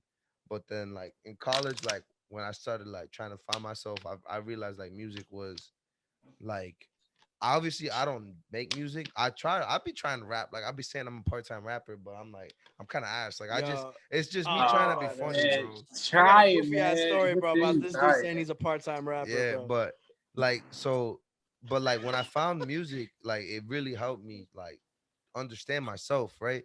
And the first album that really helped me was Damn, bro. Like that whole album, like everybody says that that's his worst album, but for me, that's my favorite because I feel like it's most applicable to myself. You know what I mean? Like he talks about like lust, right? That's one. He talks about feel. Feel was like that song is like crazy because he's just talking about how he feel. I feel like nobody's praying for me. Everybody wants me to pray for them, whatever. Bro, fear, bro. That's my favorite. One and two, like number tied for number one for my favorite Kendrick song because he just talk like that shit's real. Like fear, everybody got fear. What's your number one? Cut you off. Cut you off. That's my. Cut you off is nice. That's old school Kendrick with it. Yo, bro, because I think Cut You Off's a crazy song just because that's my favorite, and I think his best, like, just in the fact that one, it's an important message to be told. Obviously, a lot of people have that message, cut off the people that, you gotta keep the people around you, great, whatever. But like, I feel like that's just him like rapping. Not only is he talking about cutting the people off, but he's talking about what he wants to be himself. Like, he's like, I'm reading Napoleon Hill, trying to know God. Like he the key to my blessings. He talks about he's trying to just find Kendrick. He studying Mona Lisa, studying art. Like, bro, he's being himself, and then he's like, but at the same time, there's these people talking all this bullshit. The game barons talk about, oh, I shot this person, or I my rim's bigger than this, or whatever. Then the female that's like, oh yeah, this bitch fucking wears a weave, or she's driving this car, like yo. And then he talks even about family, like that's a big one. Like sometimes it's crazy, like your family members might be the most toxic people in your life, but Easily, bro. But you can't cut them off because they're blood. I mean, you could, but it's then you're hella awkward. You're the conceited person in the family. Nah, I mean, bro. I think sometimes you just gotta do what's best for yourself, bro. Like, although it hurts, right, to like cut someone off, like your brother or something, or your mom or whatever. Sometimes, bro, like life happens, and like, bro, if you gotta separate yourself, bro. Like there was a time in my life where bro, I felt like, you know, my family was like, they weren't on the same energy as me. I was trying to grind. You know what I mean? And so it was not that I don't love them, right? It's not that I don't care for them or nothing. It's just I was on my own type of time. You feel me? And I was on this grind, bro. And I had to do what I had to do for myself. What I felt at the time was right. That was the bank. I had to grind to get that job, right? At the time, I thought that was right for me. So I was just grinding. I didn't ignore them, but I kind of just, I don't want to say set them aside either. I kind of just, you know, separated myself for a little bit, did what I had to do, but still, you know, there's still love there, bro. That's actually the whole name of the song is cut you off to grow closer. So it's like cut you off to grow closer to what, to your goals, bro, to the person that you want to be, that individual that you think is you know the epitome of who you truly are. Yeah. Like I'm Jason right now, but like there's a Jason I envision in the future that is that's the real Jason, like, or whatever. Like obviously I'm the real Jason right now too, but like I'm just emulating the person that I want to be in the future. You know what I mean? I'm just trying to be that person right now to try to get there. You know what I mean? Like I always tell you, I'm trying to be like an inspiration for my little brother, right? And during that time, I barely saw him because I'd be coming home mad late. I had like 3 fucking jobs, bro. I'd do this internship, then I'd go do a fucking other job at a store. Then I'd get, by the time I got home, he'd be sleeping. You know what I mean? That's crazy. Well, how was your brother? My little brother's 13. So at the time he was he was like 10, 11, something like that. And so like, you know what I mean? So, but like to be that example for my brother, I kind of had to, you know, not see him for a little bit. And it's not because, you know, animosity or whatever. It's because like I know my goal. Like, yo, I'm trying to set the bar so high that my brother's like, I'm gonna beat him. And hopefully, because I've done so much right in my life and I've gone the distance. And if I know my brother the way I think I know my brother's mad competitive, especially with me. You know what I mean? Like if he beats me in a fucking game, I thought you played this game. You know what I mean? He's nasty. So if I could set the bar so high and then he beats me, I would think he'd be good, right? Because I'm good and he's even better. That's my goal. I want to shoot to the moon. That's good, man. And I want him to shoot to the universe. That's beautiful, bro. That's so beautiful. Yeah, no, I was gonna say, but I feel like, so I try to do that with my brother, but sometimes, you know, then the comparisons come into play where people are like, yo, you gotta be like your brother. And then if they try to be like you, no, I don't want them to be. I told my brother, like everybody, like the day of my graduation, and I was giving a speech, like, you know, everybody, I was like, yo, like, you know, this is my brother. And my dad was like, oh, I want you to be better, Jeffrey. Like, yo, this and that. Puts the pressure, right? Yeah, and I was like, a lot of pressure. Nah. I was like, nah. Because then that's kind of like that outside thing giving you the, you know, push, like, you know, that we were talking about, that stupid. Yeah. And I was like, bro, I literally grabbed him, I took him in the ear. I was like, bro, don't listen to that shit, bro. I was like, yo, if you want to be something, be yourself and amen. And be yourself. Like figure out who that is and then be that when you figure out who that is. Thanks. I don't care if you're better or worse. I mean, this world is just, you know, we're just people. Yeah. My bad. I was gonna just finish off by saying, like, I think you're better when you're your best self. Like you're that, like that's it. And that's where you find confidence from, man. Your confidence should not be comparative. It's possible for somebody to be great while you're also great. Like what you said, man, earlier, bro. Like Vic, when you're like, yo, my goal is to see my brother to do more than I did. That's beautiful, man. I wish more people, more creators, and more people, like creators specifically, but people in general just thought more like that. It's not a competition. You know what I'm saying? Like my homie, he got like, I think like 300 likes on Instagram from like one of his posts. And like in my brain instantaneously, I'm thinking like, damn, like what am I doing wrong? Like he's doing better than I am. I got 40 likes. What's going on? But then it's like I sat down talking with him earlier this week, and I'm like, you know what, man? I'm thinking about this the wrong way. This is about love. And like I really love this guy. He's awesome. I'm awesome, but he's also awesome. And that's a beautiful thing. When you're able to tell a kid, especially someone who's young like that, yo, be yourself. Now it's not no competition. Your competition is a person in the mirror. And that's how you're gonna, elevate and move forward and grow in confidence, man. That confidence isn't about who's next to you. It's about, this is my lane, bro. Let me stick to my lane. Yeah, that's the song. Stay in my lane. Yeah, stay in my lane. Yeah. That's beautiful mindset. I feel like Jason and I have that mind. You know what I mean? Like, bro, bro, this dude, bro. Chemical engineer, right? Oh, I'm sorry, I didn't mean to hit you.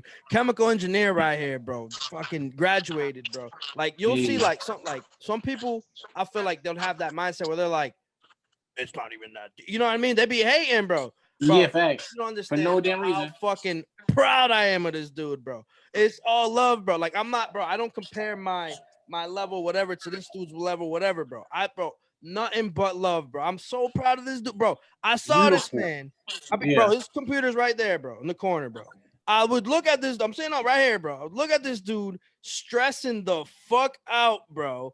In denial that he's in stress too. I'm cooling, bro. I'm always cooling. And this man was working mad hard, bro. You know how crazy it is to see someone doing some crazy shit on Excel sheets, doing some crazy stuff, while also having a conversation with you about like fucking Drake and Kanye and shit. That's crazy. You know how talented that is, bro? Like it's nothing. Just typing the whole thing. Yeah, Kanye, that My Beautiful Dark Fantasy, that shit went crazy, man. Yeah, bro. And then, bro, what?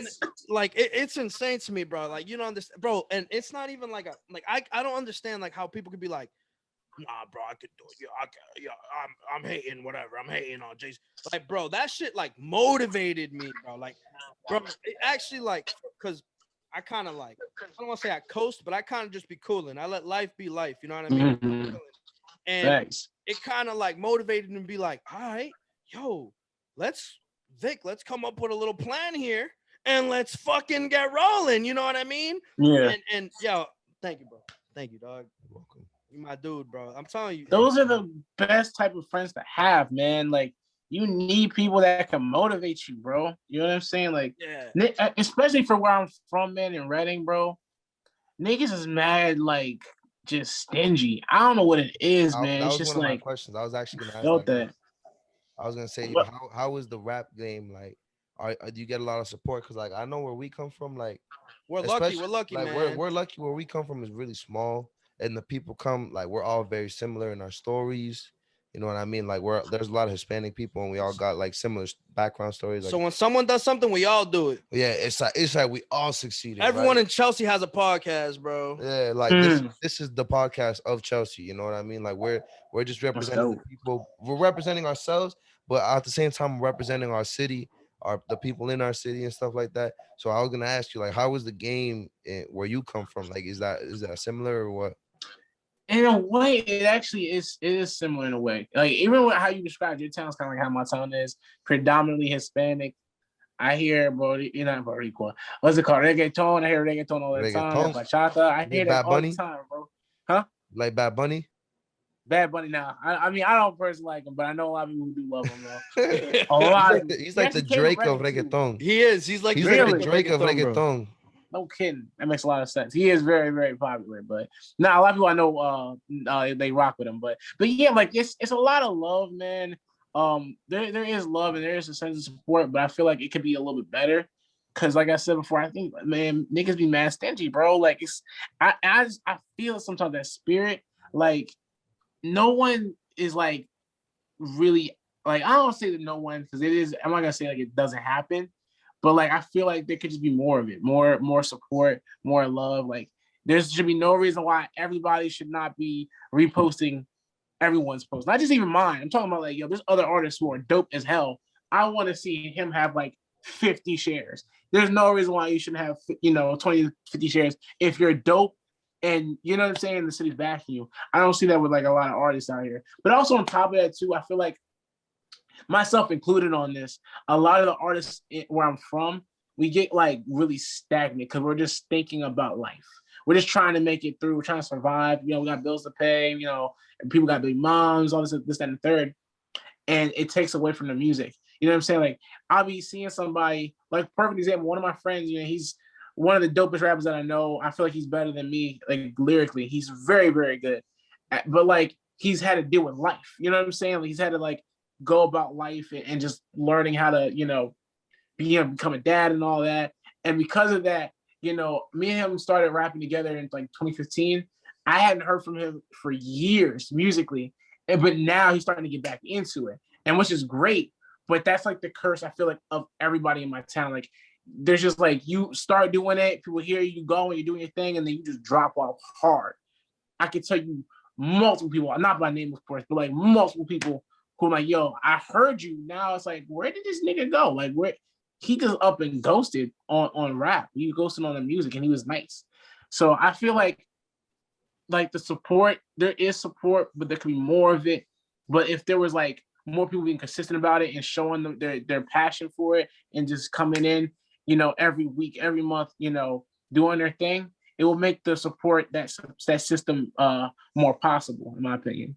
I'm not sure that makes sense, but like it made sense. Yeah, no, it makes sense. I feel like that's kind of like, I could give you an example of something where I feel like they're doing it right in the city, and the city is now recognizing it from. So we're talking about Van Buren before, right?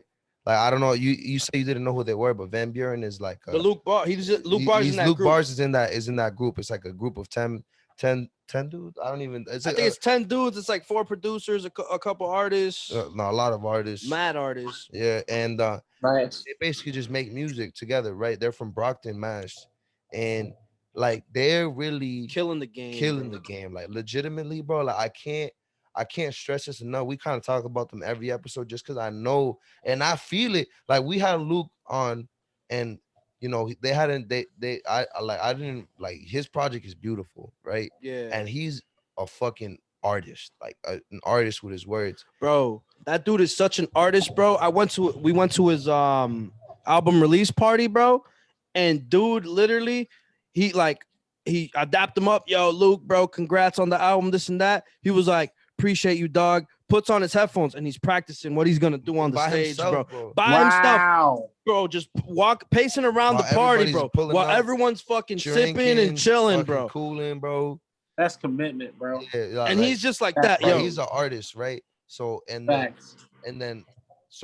had, they already had the group, but they didn't have, like, they were all their own separate artists. Then they just dropped like a joint project in May. I want to say it was May, right? Early May. Late April. Yeah, it was before, I think it was early May. It's before when we went to Maine. Way before that. Yeah, because I played Girls Just Want to Have Fun in Maine. So it was late, like mid-April. Early, yeah. So they dropped a joint project called Bad for Press, and they legit spit bars. Like it's not even exaggeration. Like, they all, like, it's crazy to see Shout so out to many the Van Buren artists, boys, bro. so nasty. Like, so nasty. Like, it's not even like Luke is nasty, Saint Leor is nasty, Lord Felix is nasty, Meech is nasty, Giles is nasty. I couldn't even, I didn't know who, like, the cadence of Andrew Regis, but he's fucking nasty too. And then their producers all go out. Ricky Felix, crazy. baby. Ricky Felix, bro. I think Ricky, bro, the fucking his ad lib is insane. You ever seen the movie? I think it's Richie Valens, bro. Ricky at the end. It's like Ricky, like that. I don't know what the fuck you're talking. Wasn't Hood? It's a movie. It doesn't matter. But I think it's the Richie Valens movie. Like, so but whatever. So all of them dudes they've been putting out music. Like, lately, they've been putting out a lot of videos, from the album. Like, music videos. They're working with people in Cali and shit like that on like different like ways of like, adding content and visuals to the music. The music. What? They're working with Cousin Stiz. They're working with Cousin Stiz. I don't know if you know who Cousin Stiz is. He's like a Massachusetts rapper too. Heard of him? He's a I've heard of Cousin Stiz. Yeah, he's a Massachusetts rapper too. He's based out in Cali right now, but he's from Dorchester, Fields Corner, Dorchester. He's from Dorchester, right? So he, like, so they're doing it right. You know what I mean? Like, you were saying, like, they're releasing stuff every so often, and now the city is behind them. Their city, Brockton, bro, they got a behind them like crazy. Billboard, bro, they in got Brockton. Multiple billboards in Brockton. That's lit. Right, and they have support. Their album has been out for 2 months. It's already 300,000 streams. on Wow. all social media platforms. That's the first album they ever dropped together as a group, and it's doing so well because they have, you know, one, they're great artists, and then two, they're doing it right. They're producing the content that needs to be produced, releasing it so people can interact with it. They released some merch. We got the merch, bro. We made some videos for the merch too, because we, like, I'm telling you, I just support them do so much because I see them working so hard, and I see not only the potential, but like, you know, you see potential, but it's not even like because potential seems like they're not using it. They're fucking using that potential at the same time. Like they're fucking doing it great. So I feel like, you know, in your city, like, you know, maybe it's just they don't have something like that, like something that where it's like not not like mainstream that, you know, you support your local artists, bro. You know, like maybe that's something you can start that there. You know what I mean? Be that one, that everybody's like, yo, you know what? Quasi's the guy, bro. Because I believe Quasi's the guy, and I don't even live anywhere near you. You know what I mean? So like, you know, if I can support you, I feel like the people that know you and see you and that have seen you, they should be able to be like, yo, this dude is Quasii to the fucking moon. Facts. Maybe, man. You know, that's what I'm trying to figure out though. Like, cause I have a rap group. I mentioned it a little earlier, but it's just getting off the ground with them. You know what I'm saying? I want to be able to see those guys. Cause all right, I ain't really saying my name, but I have to, man. Shout out my man Crux. Shout out my man Robin Fresco.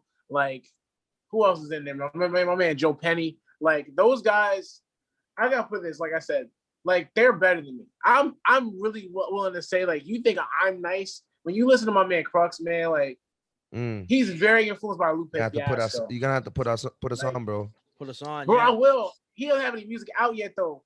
He doesn't have any music like released yet. But when he does, because bro, he recorded like hella music in this past month too. Like, he has like probably like 10 songs recorded. To the studio. Then. I know we're about to have to go to Philly, bro. Not Philly. Reading. Yeah. I'm sorry. Philly, it's because Philly is Pennsylvania and for Massachusetts. Yeah, people, yeah. Bro. That's what it is. One fuck Philly, bro. Fuck Philly, you know what bro. I mean? But yeah, man. Like, the group that I have, I just want to see like everyone do their thing solo, like get their feet going solo. But then as a group, we can come together and start making stuff. But right now, bro, I would say like because they all have solo projects. Yeah, they all. No, that's what I'm saying. They don't like. I'm like, I would say out of the group that we have, the collective that we have right now, it's called the Commission, by the way. Shout out my boys. But it's nice, right? It's a cold ass name. That's like, a dope ass name. What do you mean, bro? That's a dope ass name, man. That's what I'm saying. It's fire as hell. But like, out of all the guys, I'm like the only guy who has like stuff out consistent. You know what I'm saying? Like, I have, you know, 2 projects out. I have some singles out. You know what I'm saying? I have a bit of a catalog. Be the leader to that, bro. Push them, bro. Have that right now. Yep. Huh? Be the leader to that. Push them. Be in the studio, like, yo, let's get it grinding, bro. Get this shit like, done, when we went to that Van Buren thing, there's a rapper named Giles. He went on the mic and he was like, yo, at first we were bullshitting this shit, man, and we were just fucking around. And then one of the dudes was like, it was actually Sheed. Oh, their manager. Their manager was like, yo, stop with the bullshit. You with this or not? And Giles, he didn't like the way he talked to him. Yo, he's feeling some type of way, but he knew in the inside, that's right. Facts. He's right. And they got to going, and that album's crazy. You gotta be Sheed in that situation, bro. Yeah, be like, yo, come on, man. If you say they're better than you, like, obviously it's you lyrically, down, absolutely. But like, yo, your music is like really good. Like, I really enjoy it a lot, and I think that the project you did really well on, and it's only up from where you are right now. So imagine if you say they're on a good level too, I feel like y'all could get that shit done. Crazy. Oh my gosh. So 2 of my guys in the group, they got a song that they haven't released yet. Engine Uncle is crazy, called Full Circle. Be on the lookout for it. They're gonna release a video for that, and I'm so excited, man. Like, actually, matter of fact, I have the song on my my Google Drive. I will send it to you. Oh, say less, bro. Word. Send me the Gmail. I got you. Because you're gonna hear what I'm talking about, man. Like, they're coming into themselves. Yeah, we'll keep it on the DL, bro. We ain't leaking. Please, like, we ain't leaking shit. Right, facts. I'm not even worried about it right now because they don't know any of us. You know what I'm saying? When you're unknown, it's a beautiful thing, man. Nobody sees you coming, so it's beautiful right now. That's facts. You know, but damn, nah, yeah. but this can happen though, for sure. I believe that shit. But I mean, I think it's like, you know, you got to get that team. So I don't know if you heard me saying, I was saying fuck Philly, bro, because I know you're a big football fan, bro. Yo, you an Eagles fan? Yeah, My boy bro, came talk mad about Wentz and all disrespectful. bullshit. You damn Wentz right I'm about an Eagles Wentz? fan. on his fucking You Twitter damn and right shit, I'm an bro. Eagles my fan. God. Hell yeah.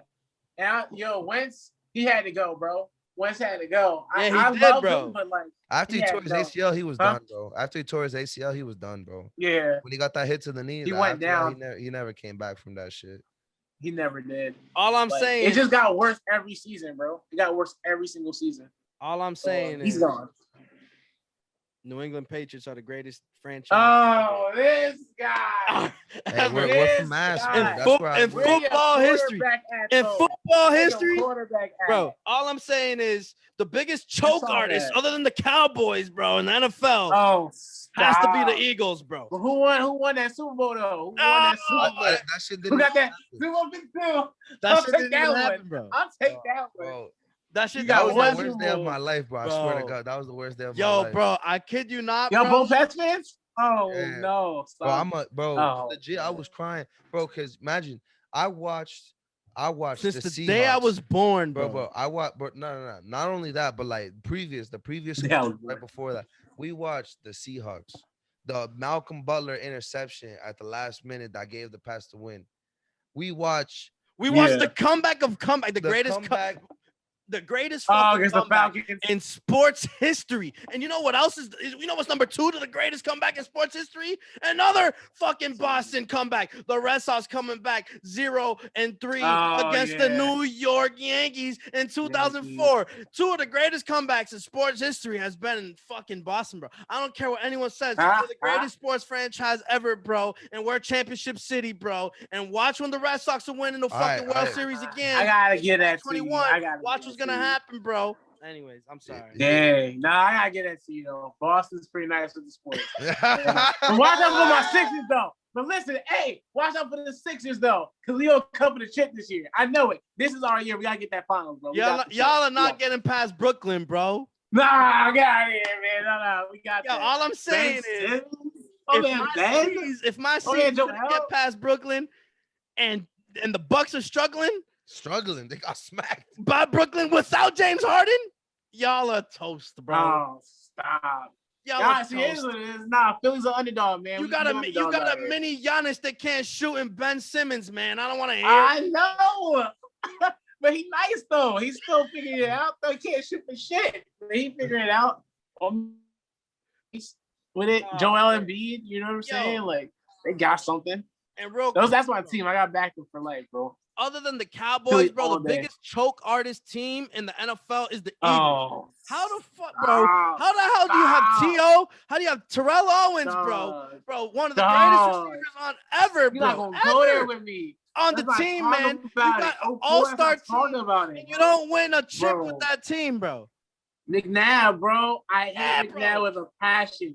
It was McNabb. Because you know what it is? I found out that Andy Reid, the second he left Philly, he's winning championships now. He's going to the Super Bowl. It's not a problem. But when he had McNabb, they could not win a damn thing. That's what I'm saying. You guys had an all-star team. Bro, it was like the greatest football players ever on one fucking team. And they don't win nothing, bro. Wait, what year are you talking about? What year are you talking about, though? What year? Bro, I don't know. I'm talking about Madden stats, bro, if I'm being honest with you. Man, it's okay. What is that, 2006, like in the 2007, bro? Bro, when you guys went to the Super Bowl, T.O. Oh, yeah. T.O.'s hurt with his ankle fucked up playing in the game. That's McNabb, bro. That's entirely McNabb. Ain't nothing else but McNabb. And that's why your boy T.O., bro, and your boy McNabb have still got beef to this day, bro. Oh, no. McNabb's not my boy. I'll tell you right now. McNabb, not my boy. He did a lot of great things. Your boy? He was never my boy. No, I hated McNabb, bro. Is Wentz your boy? Because he never could win shit. Huh?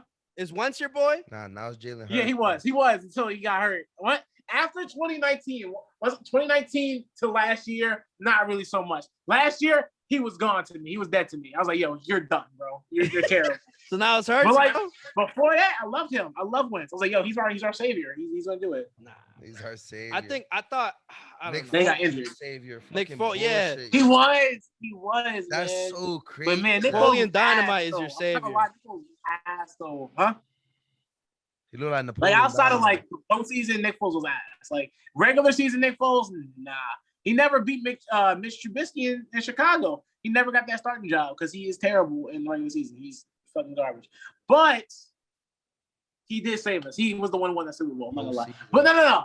Wentz put us in position to win the Super Bowl. I'll put it like that. Nah, I gotta give credit where credit's due, bro. He finishes that fucking drive and scores with a torn broken knee. On a broken knee. Yeah, that's what I'm saying, man. Fucked up knee. He has bro. my respect. That's the whole reason he's asked now.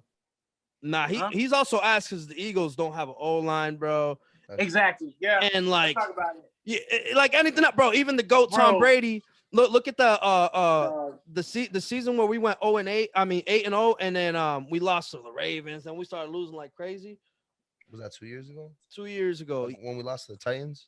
We lost to the Titans, bro. Yeah. Oh yeah, you can't, bro. Even the GOAT Tom Brady couldn't fuck without an O-line, bro, protecting him. And we didn't have any weapons. And no weapons, bro. Fuck. No weapons. But that's not a good excuse, though. Y'all never had weapons for Tom. Let's keep it a bean. Outside of Randy Moss, y'all niggas never had. Y'all never had good weapons. Gronk, okay. Gronk Hernandez. Randy Moss. That's it. That was a weapon, and he knows how to use weapons. Yo, you gotta oh, Aaron Hernandez. You gotta. That's a terrible joke. I don't want to laugh. He's tossing in the grave right now. He's like, what the fuck? I don't want to laugh at that joke, but you gotta cool it. Aaron does not deserve that, but it's so true, bro. Oh my bro, that's a whole Edelman, bro. You seen that person that came out and it's like Wes Welker, bro. What are you talking about? Welker was nasty. Yeah, Edelman is a Hall of Fame. He went to Miami and shit afterwards. That was awesome. Bro. Jules, bro, is a Hall of Fame caliber wide receiver, bro. Hall of Fame wide receiver. Julian Edelman. No, he is. Stat-wise, he is. But even then, if he had a regular quarterback, I don't think he'd be putting up those numbers. Like, because I don't know. Julian Edelman, Danny Amendola, and fucking Chris Hogan fucking made with James White though. James White is a fucking force too. James White, yeah, he's nice. James White was pretty decent. Bro, he's not a superstar. He played with Russ, right? He played with Russell in college. I knew, no remember. I don't know. Really? I think. Oh, you might be right. Russell Wilson, right? Yeah. Yeah, you might be right actually on Wisconsin. I never seen, bro. All I know is the Eagles. The what is it? What's that fucking division? Eagles, Cowboys. Oh my God, the Redskins, the worst. Redskins are ass. The worst. That's the worst division. Oh my God, bro. That's the worst division. But yo, at least you're not the worst team in sports, bro. The fucking Cowboys are fucking terrible, bro. I love you guys so much. You know that? I love you with all my heart. You just saying you hate the Cowboys. We're really close now. I just the fucking Cowboys. I hate the Cowboys, bro. Dak Prescott, I hate him. Bro, he's a nice guy. I hate him though. Nah, Dak is great, bro. He's good. He's a nice guy, but I just hate that he's on the Cowboys. Yeah. Jerry Jones get that man out of fucking Dallas. That fucking bum. Yo, bro, I don't like 100, bro. Yeah, he's like 90,000. Yeah. I don't like Stephen A. Smith ever, bro. I think a lot of the shit he says is really. But bro, when he wears the cowboy hat, bro, and he's just fucking roasting the Cowboys, bro. It's the greatest thing ever, bro. That's the only time I'm a Stephen A. fan. But my man Skip Bayless stays blasphemous, bro. Skip Bayless is the most blasphemous sportscaster on TV, period. Skip is I can't stand that man. This one from the Cowboys is delusional. Skip Bayless, bro, jumps from team to team more than Max Kellerman does, bro. And Max Kellerman is the guy that said, Tom Brady's done. And then he wins the Super Bowl in 2018. Then he says, he's done now. And then he wins the Super Bowl in 2020. And then he goes on the camera like this. I just want to take all the words I've ever said about Tom Brady back. Fucking like a dumbass. Like that. I think he said that back in like 2011 or some shit like that. It was like a whole decade. Yeah, like, bro. He said that. He's done. He's dumb. The shit he says is dumb. Skip Bayless is. I never felt like I wanted to hit somebody through a TV before in my life until I heard Skip Bayless talk. I'm like, yo, he did not just say that, bro. Like. I'm like, yo, what's going on with you, man? Are you serious? Shit just to, bro, oh my, he'll just like say stupid shit. Cowboys, bro, and like he'll just go on around. But then he's rocking a fucking Buccaneers Tom Brady jersey. That fucking bro. Bandwagoner, bro. Bandwagoner. I'm telling you, bro. Yeah. Yo, and like, bro, I hate LeBron as much as the next guy, bro. This guy will be like, oh, fucking LeBron's shoes were ugly, bro, and that's why he's not the guy. Bro, he'll say some stupid ass. Yo, he shit. hates LeBron crazy for no reason, bro. What happened? No, he hates LeBron for no reason. It's ridiculous. Bro, There for has to no be one reason. on the show because you can't have both people sucking LeBron. Nah, That is true. That you're is right. You're Right. But then Shannon Sharp fucking sucks LeBron dry. Then I don't know, bro. Bro. LeBron will be like, all right, stats, bro. He'll come in the studio with a goat mask on, bro, with some Rellos, bro, and he'll be like, it's a celebration. The goat just won, bro. And you're like, what the, bro?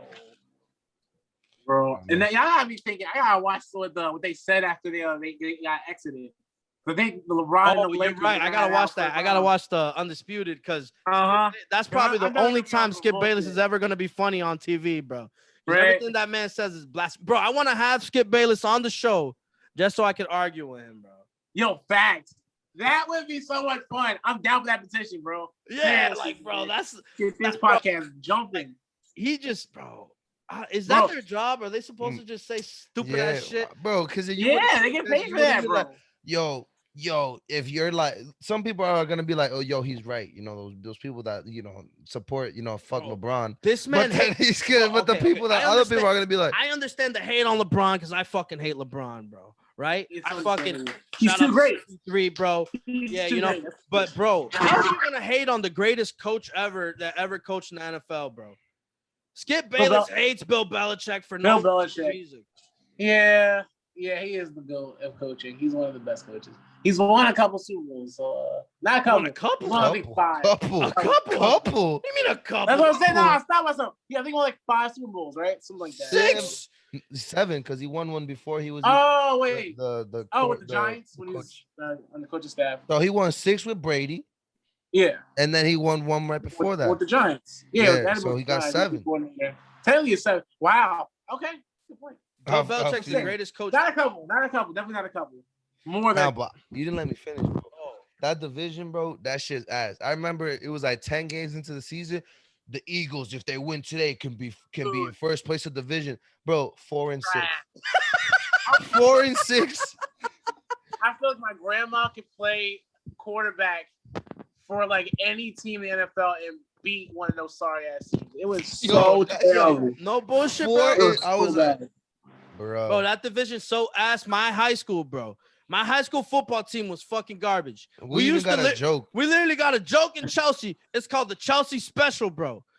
The Chelsea Specials, because we used to get beat like 0-45, bro, every fucking week. Dog. Oh, y'all was that trash? Oh, bro, we got a team like that division's so trash. I think Chelsea High wins. Wow. Against any fucking team on that division, bro. Man. I mean, that's saying something too, man. Because I know what you're talking about. When you got like that winless team in high school football in the area, you're like, bro. I think the 4 years we were there, they won 1 game, bro. Yeah, and I honestly think we used to go to the football games because it was something to do. Bro. Yeah, there was just there was girls, bro. The cheerleaders. Fucking Taco Bell's near, bro. It was like the chill zone, bro. Everybody. Wow, not for the game, not to see the win. I never paid attention. I don't even watch. It was like, bro, people would get in a circle in the bleachers, bro, and it was like a roast session, and it was mad fun. You know what I mean? Because dudes that you didn't see like in fucking first lunch or second lunch, you could fucking roast them now, bro, and you come up with jokes and shit. Wow. So your football games are roast sessions. That's crazy. Yeah. I mean, that we were ass. So that was terrible. We were nice at soccer though. I'm telling you, we're all Hispanic. Nice in soccer. So imagine we're all short little dudes. Because that's the. I mean, look at this guy. This dude's mad short. There's like a bunch of short guys going against these like fucking huge ass white dudes. And then, but in soccer though, we were fucking. We literally won like every fucking year. Yeah, track were nice too. Track. Baseball though, trash. Terrible. Trash. We legit. I'll actually. Basketball. Basketball. We were alright. Decent. We were like middle to like a little above the pack. Sometimes. Like we like not bad. We had a couple runs while we were in high school. We had our boy Young Ja. Jaro. Oh yeah, Jaro was nice, bro. He used to drop like solid 15, bro. But The basketball team was nice, bro. It's just like, bro, when you're facing dudes that are like 6'8", bro, and everyone's like, Yeah. the team is like 6'. Everyone's like You know what I 5'10". mean? It's kind of tough, bro. Yeah. It's That like, was tough. man. How was sports? That's how my high school was, man. Like, no, actually, no. The exact opposite. So football was really good. We were pretty dominant, but then we would always lose to a team that was bigger than us. Because, bro, I played on the football team. I was a D tackle. I was a defensive tackle at 5'9", $180. Yeah. Wow. You're like I a said, fit I'm dude, bro. 5'9", Bro, you know, 180 dudes that on the were D-line, defensive bro. tackles on our team were like 5'6", bro, 150 pounds. I will never get that in high school, bro. Because there was kids bigger than me that were taller than me playing running back, playing linebacker, playing fucking corner. Hell? I'm like, what is going on, bro? Like, this is crazy. I should have been like a running back or something like Just that. running back, but I truck your ass, bro. Yeah, man. Like, what? Really? No, you, bro. What the? No, our fucking running back was tiny as hell, bro. That's what I'm saying, Our man. running back was High our school's boy. weird. Heck, If you're not big, you trash in football. You're not big, you trash in football. That's how it was in high school, man. It kind of sucked, but no. Basketball was pretty nice. Like we would do some things. We'd be able to get to districts, and they ran some tournaments and stuff like that. Soccer, I don't know too much about. I think they were halfway decent. No, they're pretty good. Track and field was pretty decent. We had somebody I think win states in javelin, so that was pretty cool in PA. But it was decent. Like our sports were pretty decent. We went to a Catholic school, so if we weren't good in ourselves, we really would draft everybody else in the area so they would come to our school, basically. Like, That's what Everett they did. have kids like That's coming what in Everett like does, their yeah. junior A year, school they're like near us. give them money and Ooh, stuff like that. the city right next to Chelsea, they used to just recruit mad kids, bro. Mad kids. Even if they're from so they can outside cheat. the city and you couldn't do that, you're not supposed to do that. And they But I still heard did them it. dudes used Yeah. to practice, bro, when they're not supposed to, bro. Like off-season shit, bro. And they call it captain's practices. Bro. Yeah, And it's like a full-out. All right. extra. Doing Yo. all this college shit for high school is crazy, man. It's crazy. I don't even know. Like they do all that, and the funny thing is, they will never win a state championship. Like the football team in my area, like from my old high school, never won a state championship. Nah, Everett's and now nice, they got bro. big ass college teams. Huh? They've won against some top schools in the country, bro. Like, was it Xavier? Xavier. Xavier? Well, I thought they were nice too. They are nice, but Everett has won Oh against shit. them, and they've lost against them too.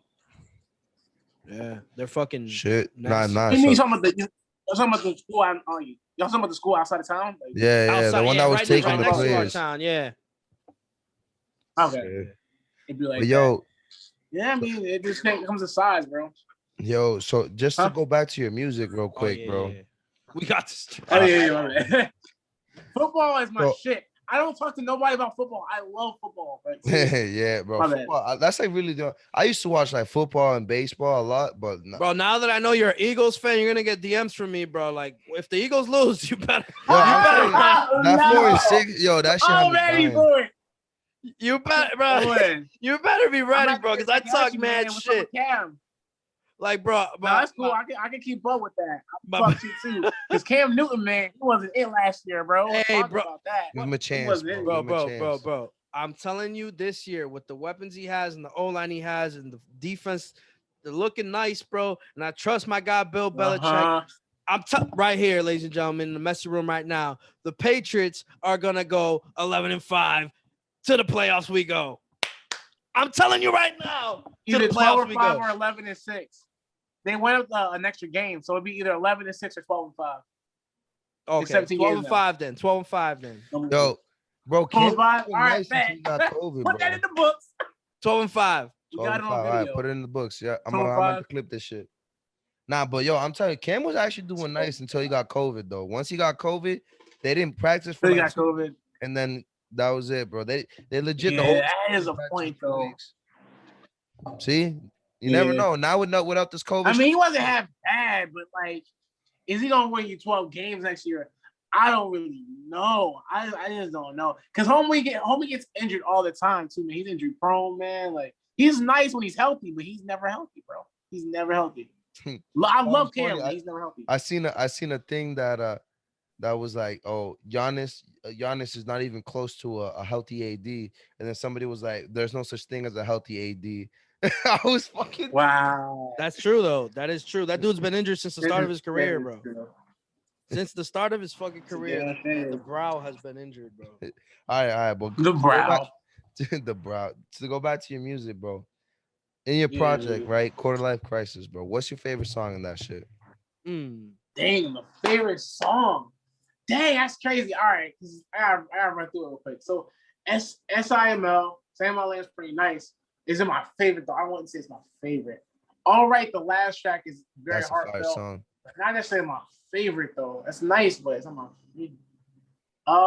Probably I would say Quicksand. Yes, sir. Probably Quicksand. That was the only correct just because answer. of the fact that like everything I wanted to say about where I was at in life, I said it on that track. I was like, you know what, this is where it's at right now. I'm out of college. I ain't got my degree yet. Like, I'm just dealing with this. I'm procrastinating. I still live with moms, yada yada yada. Like, it was just real. It was real. It was raw. Girls in it too. You know what I mean?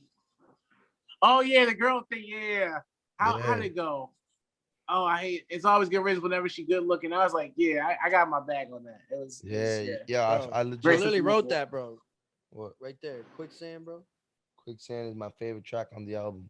It's facts. Stop playing. Yeah. That's why I said it's the only correct real. answer, because I feel that you legit, like, I think All Right encompasses the whole project too. But I think that Quicksand kind of like gives the whole perspective of like all the struggles like that. I feel like Quicksand represents the quarter life crisis. Like, you know what I mean? Like all those issues that you go through it. That's a fire track. I feel like that just that track alone shows like not only the potential that you have, but the potential that you're using. Like I was saying, like yo, if like that song, I could compare it to Fear. You know, we were comparing it to Fear from Kendrick. Like a that, word? yeah, because you know, I ain't worthy, man. I ain't even worthy, man. Yeah, obviously it's not to compare, but like that song is on that level of something that makes you feel like deep. You're telling the story real deep. You're getting into it. You're letting it like free, bro. You're letting everything out, bro. Yeah. It's a beautiful. That's what it felt like too when I was writing it. Unapologetic self, bro. Just it's all like, you know what I mean? It's just here it is, bro. So since you answered the question correctly, I'll give you a follow-up question. What went into making that song? Like, what did it feel like to make that song? Like, what was the whole process of making that specific song? Like, that's a great question. How was that song made? I don't know. I would say like it was just a lot of listening to the beat first. Like for me, when it comes to the beats that I select and the songs that I go about making, I really want to feel the beat. Like I want to feel myself in it. My soul's connected to it. And with that beat, I was just like, man, I feel like I gotta spit something real. Like there's something going on right now. I gotta get it all out and put it on that beat. So when I heard it, I heard it a couple times. And then as things were going on, I'm like, yo, this is how you're feeling right now. I just let it all hang out. Like you were saying earlier, man, like just let it all hang out. Like just everything I'm doing. Like usually I like to have a certain song structure that I go along with music. But with this one, I was like, you know what, man, just one. This is like the only song I have, like I think one full just flat verse, just one long ass chorus, verse. nothing, right? It's just straight bars. Yeah, just straight through with it, man. Like, and I like those kind of songs, you know, when they're placed in the right way. You know what I mean? They're executed properly. And I felt like I executed it in my way, like just being real, like being able to talk about all the real shit that I talked about. So yeah, it just came out. It just, you know, I hear the beat and I'm just like, yo, this is how my heart's feeling right now. I'm gonna just let it pour out. So beautiful, bro. I definitely feel that, bro. You know, and like the title itself, Quicksand, like, you know, it's like, yo, all those things can be quicksand. They'll take you down quick. Like, you know, all those things, if you let it get to you, like they can bring you down and, you know, trap you in that sand, bro. Like that song, I'm telling you, like I wish I can express myself in that way, because that's beautiful shit. Like I feel like I express myself well, but like I can only do it with my words and with the 3-hour podcast. I can't do it in a fucking like a 3-4 minute song. No, that's more than enough, because that's your lane, bro. Like what you're really good at. Like you and Vic, like both of you guys are really good at opening up, you know, a conversation and be able to express yourselves through that conversation and be able to tell your story while also getting someone else to tell their story. You know what I'm saying? That's a beautiful thing. Like that is expression, bro. So, don't be like, oh, you want to do something like somebody else. You're doing what you're doing, and you're doing a great job. I'm telling you, y'all should blow up just to get Skip Bayless on this show. Do it. Just to get Skip Bayless on the show. You guys can do it. Like, no other reason. Oh, forget trying to, get mom a mansion. Just Skip Bayless on the show. That's it. That's the motivation right there, man. Y'all got it. I think y'all got it for real. I'm down, bro. I'm down. Yeah, man. I got years. I got years and years of fucking shit I want to say to that man, bro. When he was on ESPN, now he's on Fox, bro. I got fucking Yo, you remember that time you said this about the fucking Cowboys? Bum. Remember this time you said this about Bill Belichick? Bum. You saw recording. You see that? It was 2007. You said this shit. Yeah. 2010. Like you just kept saying stupid shit about the Cowboys. Like you remember you said the stupid ass stat that meant nothing to football? Bum. Oh, the QBR. You talking about the QBR? QBR, bro. The QBR. He uses that all the time. It means nothing. It's passer rating. That's it. Bro, quarterback. According to NFL, whatever the fuck he said, I'm like, bro, shut your mouth, bro. Yeah. You be talking about Dak Prescott with that shit, bro. And then he's 8-8. Like, shut your fucking mouth. Hey, but that's his division, bro. They're number 1 with 8-8. That division's so ass, though. It is pretty bad. But yeah, bro. Like Jason, go back with them. Like, just love what you're doing, bro. You know what I mean? It's about focus, bro. Focusing on what you love and what you're great at. You know what I'm saying? And just keep building on it, man. It's gonna be awesome. Our message room is going to be a top ass podcast, man. I'll be up there with thank you, bro. Thank you, bro. I feel that. Yo, my guy Quasii, bro, he's next up. I'm telling you, ladies and gentlemen, if you haven't already thought that this dude's a fucking beast from this conversation, I'm telling you, he's a fucking beast, bro. You guys gotta subscribe to the YouTube channel, bro. He does some reviews, he does some freestyles. You gotta fucking follow him on everything, Instagram, Twitter, bro, because he got some fire ass tweets. I'm not gonna lie, mad motivational and shit, bro. He also, bro, Instagram is fire, bro. Nothing but consistency, bro. I'm telling you, much love. I'm telling you, man, bro. Quarter Life Crisis is the album to listen to. That's just fucking dope, bro. I'm telling you. I feel like most people listen to this are probably going through the same shit. So yeah, facts, man. He'll put your emotions into perspective for yourself. Because I'm telling you that, like, a lot of the shit that he was saying, I was like, bro, that's why I fucking vibe with that shit from the start. You sent it to us, and I was even responding like, yo, bro, this is fire. Yo, this is fire. Like, yo, I kept responding like, yo, this is crazy. Because like while I was experiencing the album, I was like, or like the project, whatever you want to say, like while I was experiencing it, I was genuinely like I was like, I don't want to say the word aroused because it kind of sounds sexual, but like I was like, yo, like thrilled, I was thrilled. I was fucking, that's better. I was like, I was feeling that shit legit. Like I was feeling the whole, like his words, his like the confidence coming cadence, out, the cadence coming off of it, the bars, the fucking beats. Oh my god, beats that he mind, bro. I'm telling you. Shout out to all the YouTube beats that I copped throughout this whole entire process. I just got mad YouTube beats, bro. YouTube is the place. Nice. So all my artists watching this, man, YouTube is still the place, bro.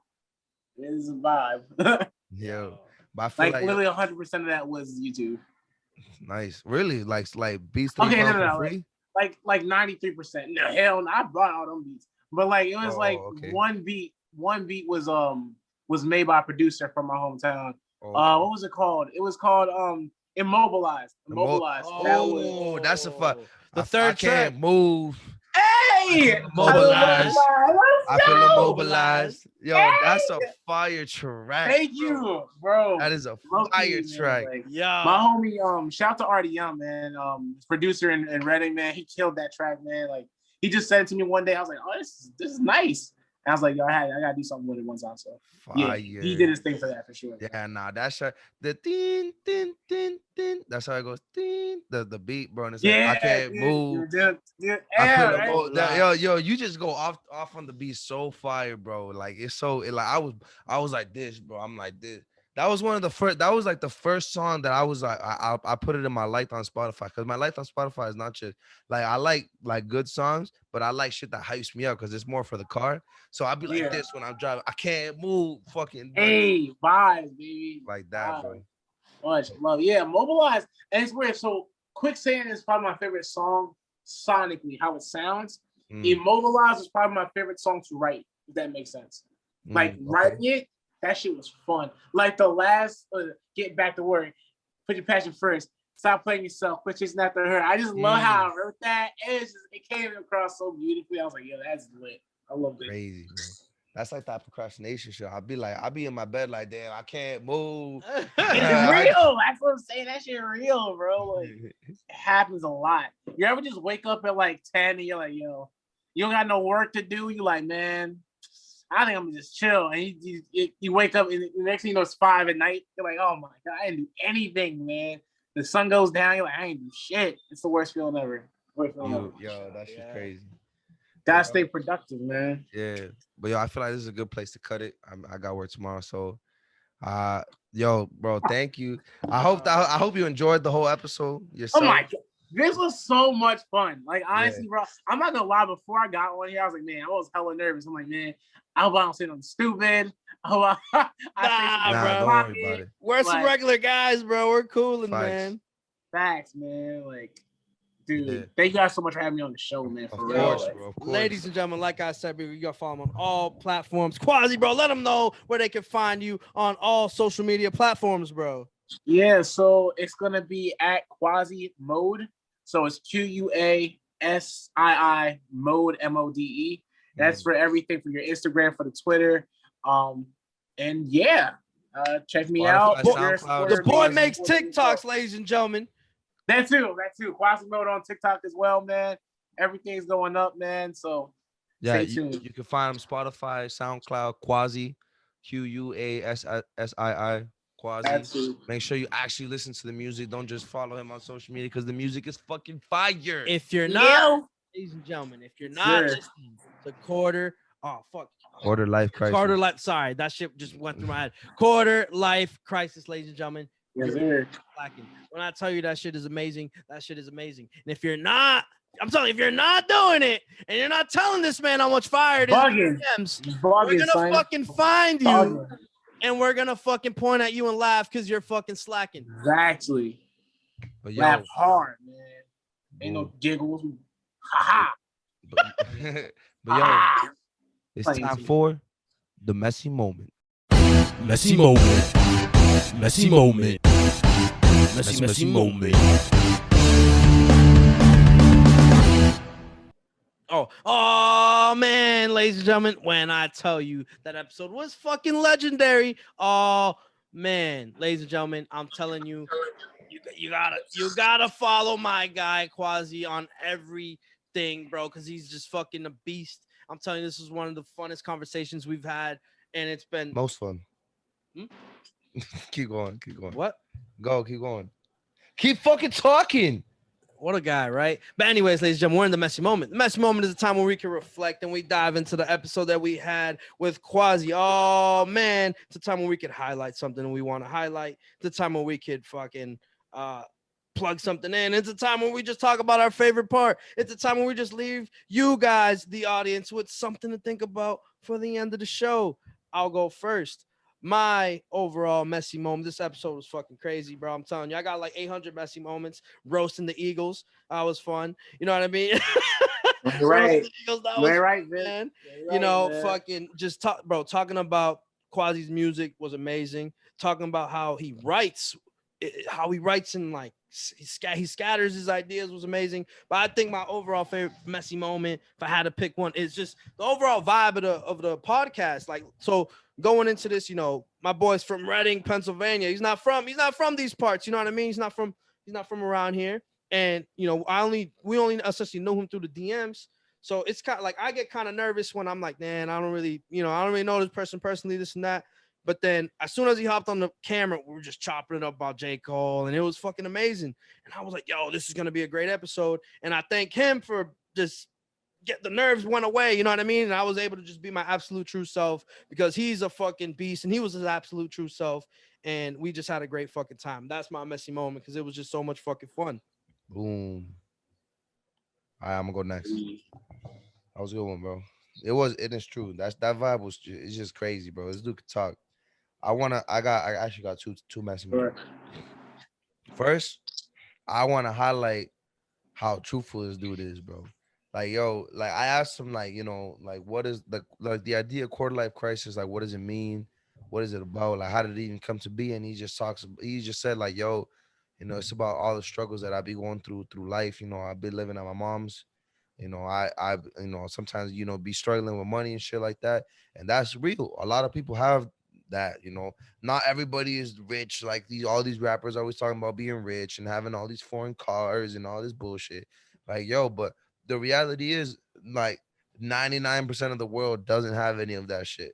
And the fact that he like 10 minutes in is not afraid to tell the truth about his reality is beautiful, bro. Because one, that shows confidence within himself and understanding that you don't need a lot. You just got to be yourself, and you're gonna get better. That's what's gonna happen.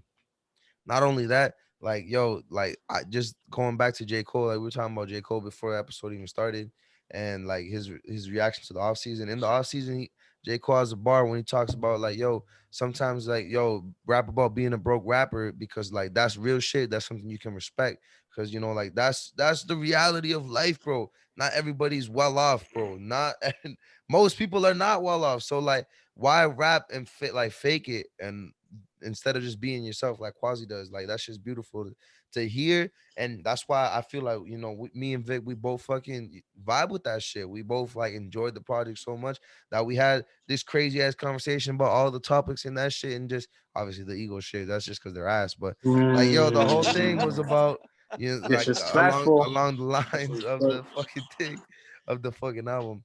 And number two, I want to highlight, yo, Quasii came out and, like, was like, yo, I want to be on your show.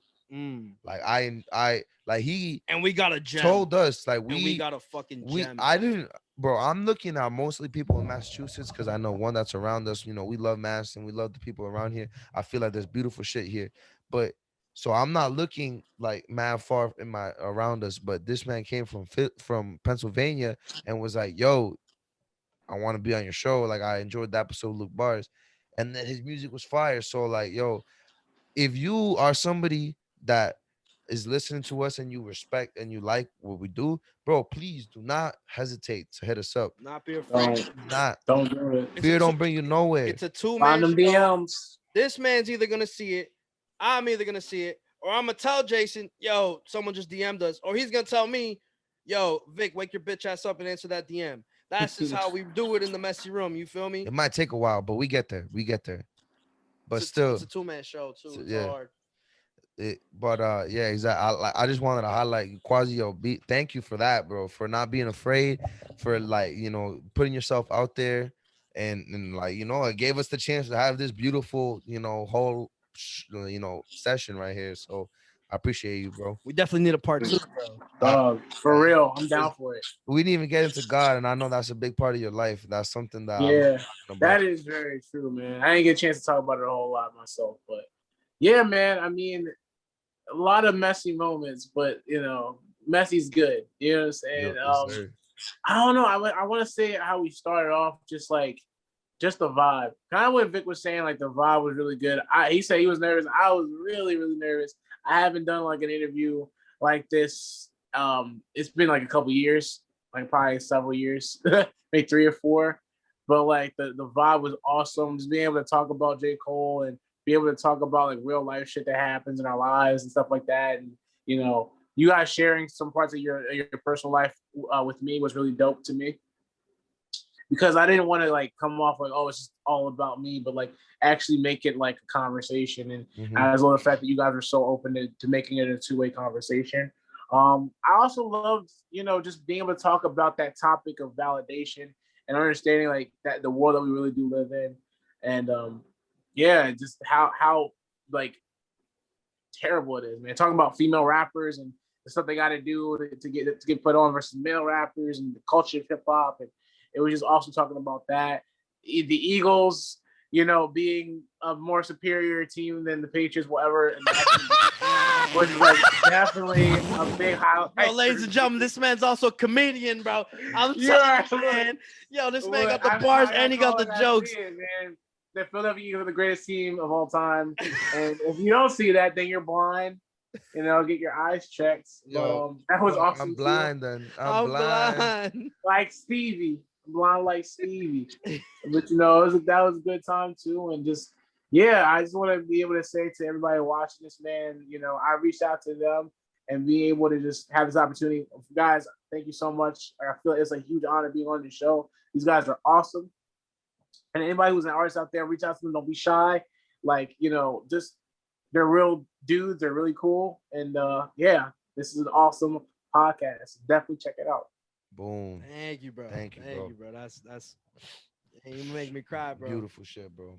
Oh, As man. always, bro. Ladies You gotta and like, subscribe, and comment some great I shit. feel like we haven't said that in mad long. We bro. haven't. So we're gonna say it twice. You gotta like, subscribe, and comment some great shit, ladies and gentlemen. Ladies and gentlemen, it's the saddest time of the show.